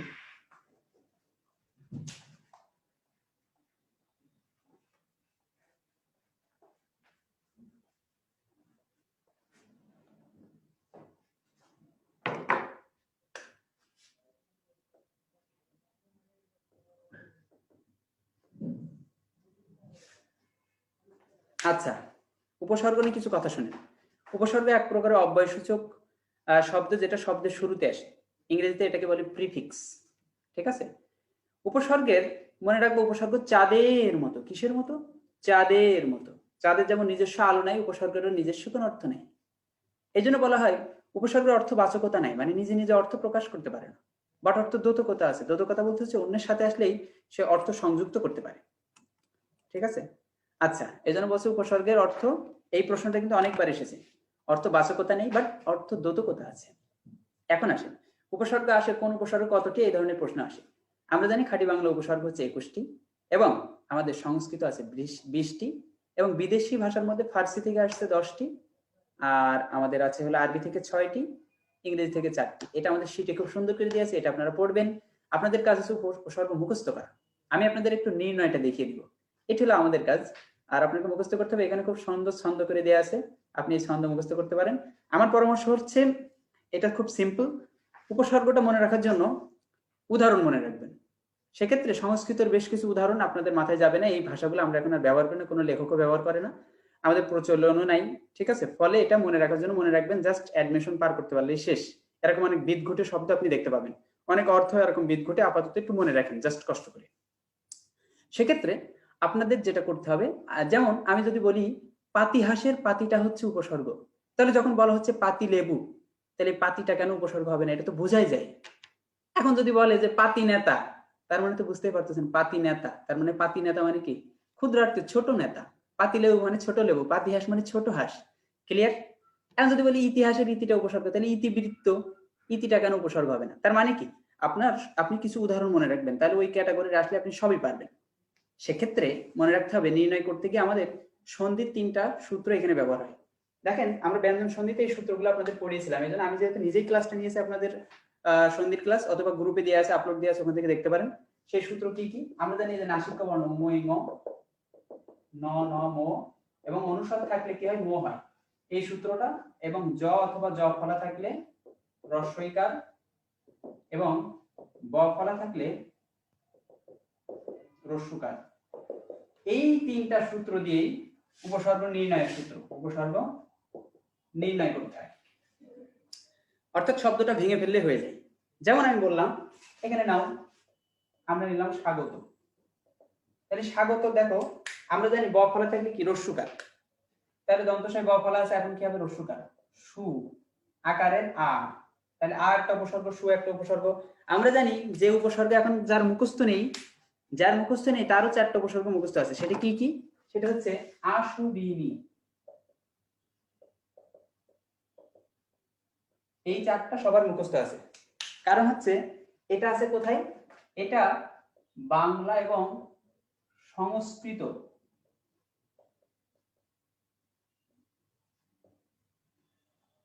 দুইটাতেই খুঁজে পাওয়া যায়, বাংলা এবং সংস্কৃত দুই জায়গায় আমরা আশুবিনী এই 4টা খুঁজে পাই। আচ্ছা, তাহলে এখন দেখো সু আর আ দুইটা উপসর্গ পেলাম, গতটা মেন শব্দ।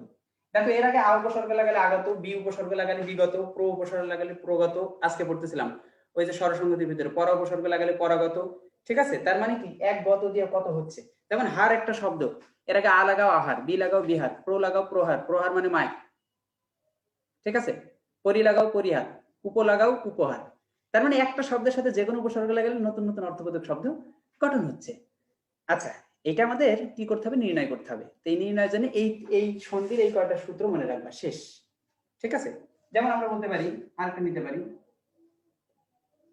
সমভি ব্যয়।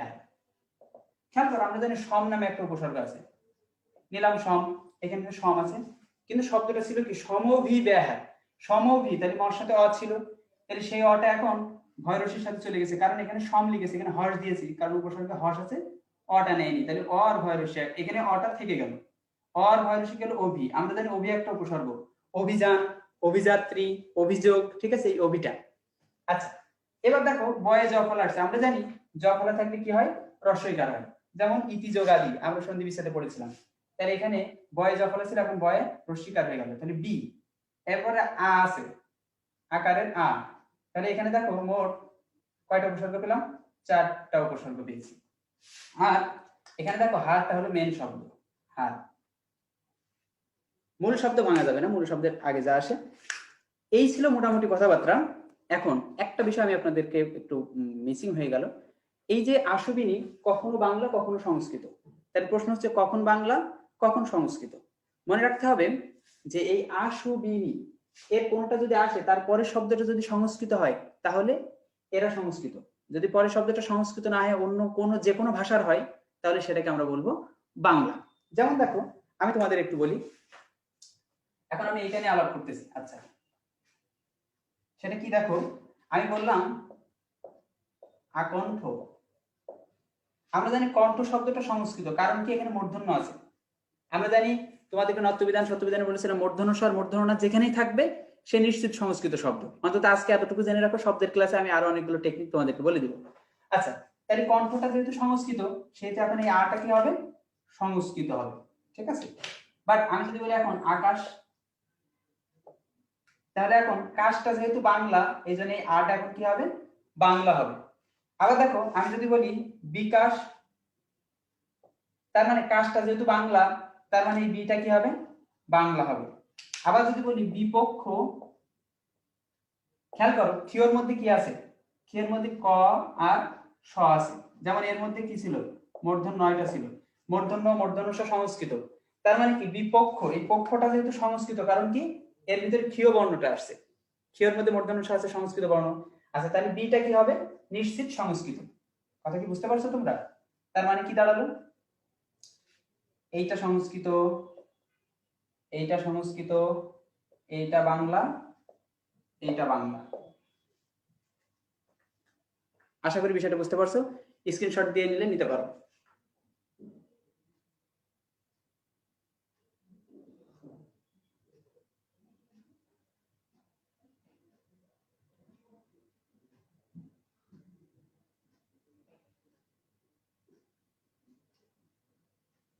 আচ্ছা আরো দেখো, আমি বললাম খেয়াল করো সুনজর, আমরা জানি নজর একটা আরবি শব্দ, নজর আরবি শব্দ। আমি তোমাদেরকে বলেছিলাম যদি পরের শব্দটা সংস্কৃত হয় তাহলে সংস্কৃত উপসর্গ, সংস্কৃতের বাইরে যত ভাষা আছে সব ভাষায় কি হবে, আমরা বাংলা উপসর্গ বলবো। আশা করি বিষয়টা ক্লিয়ার। এটা নিয়ে পরে আরো যদি তোমাদের মনে প্রশ্ন থাকে আমরা সেটা নিয়ে কথা বলবো।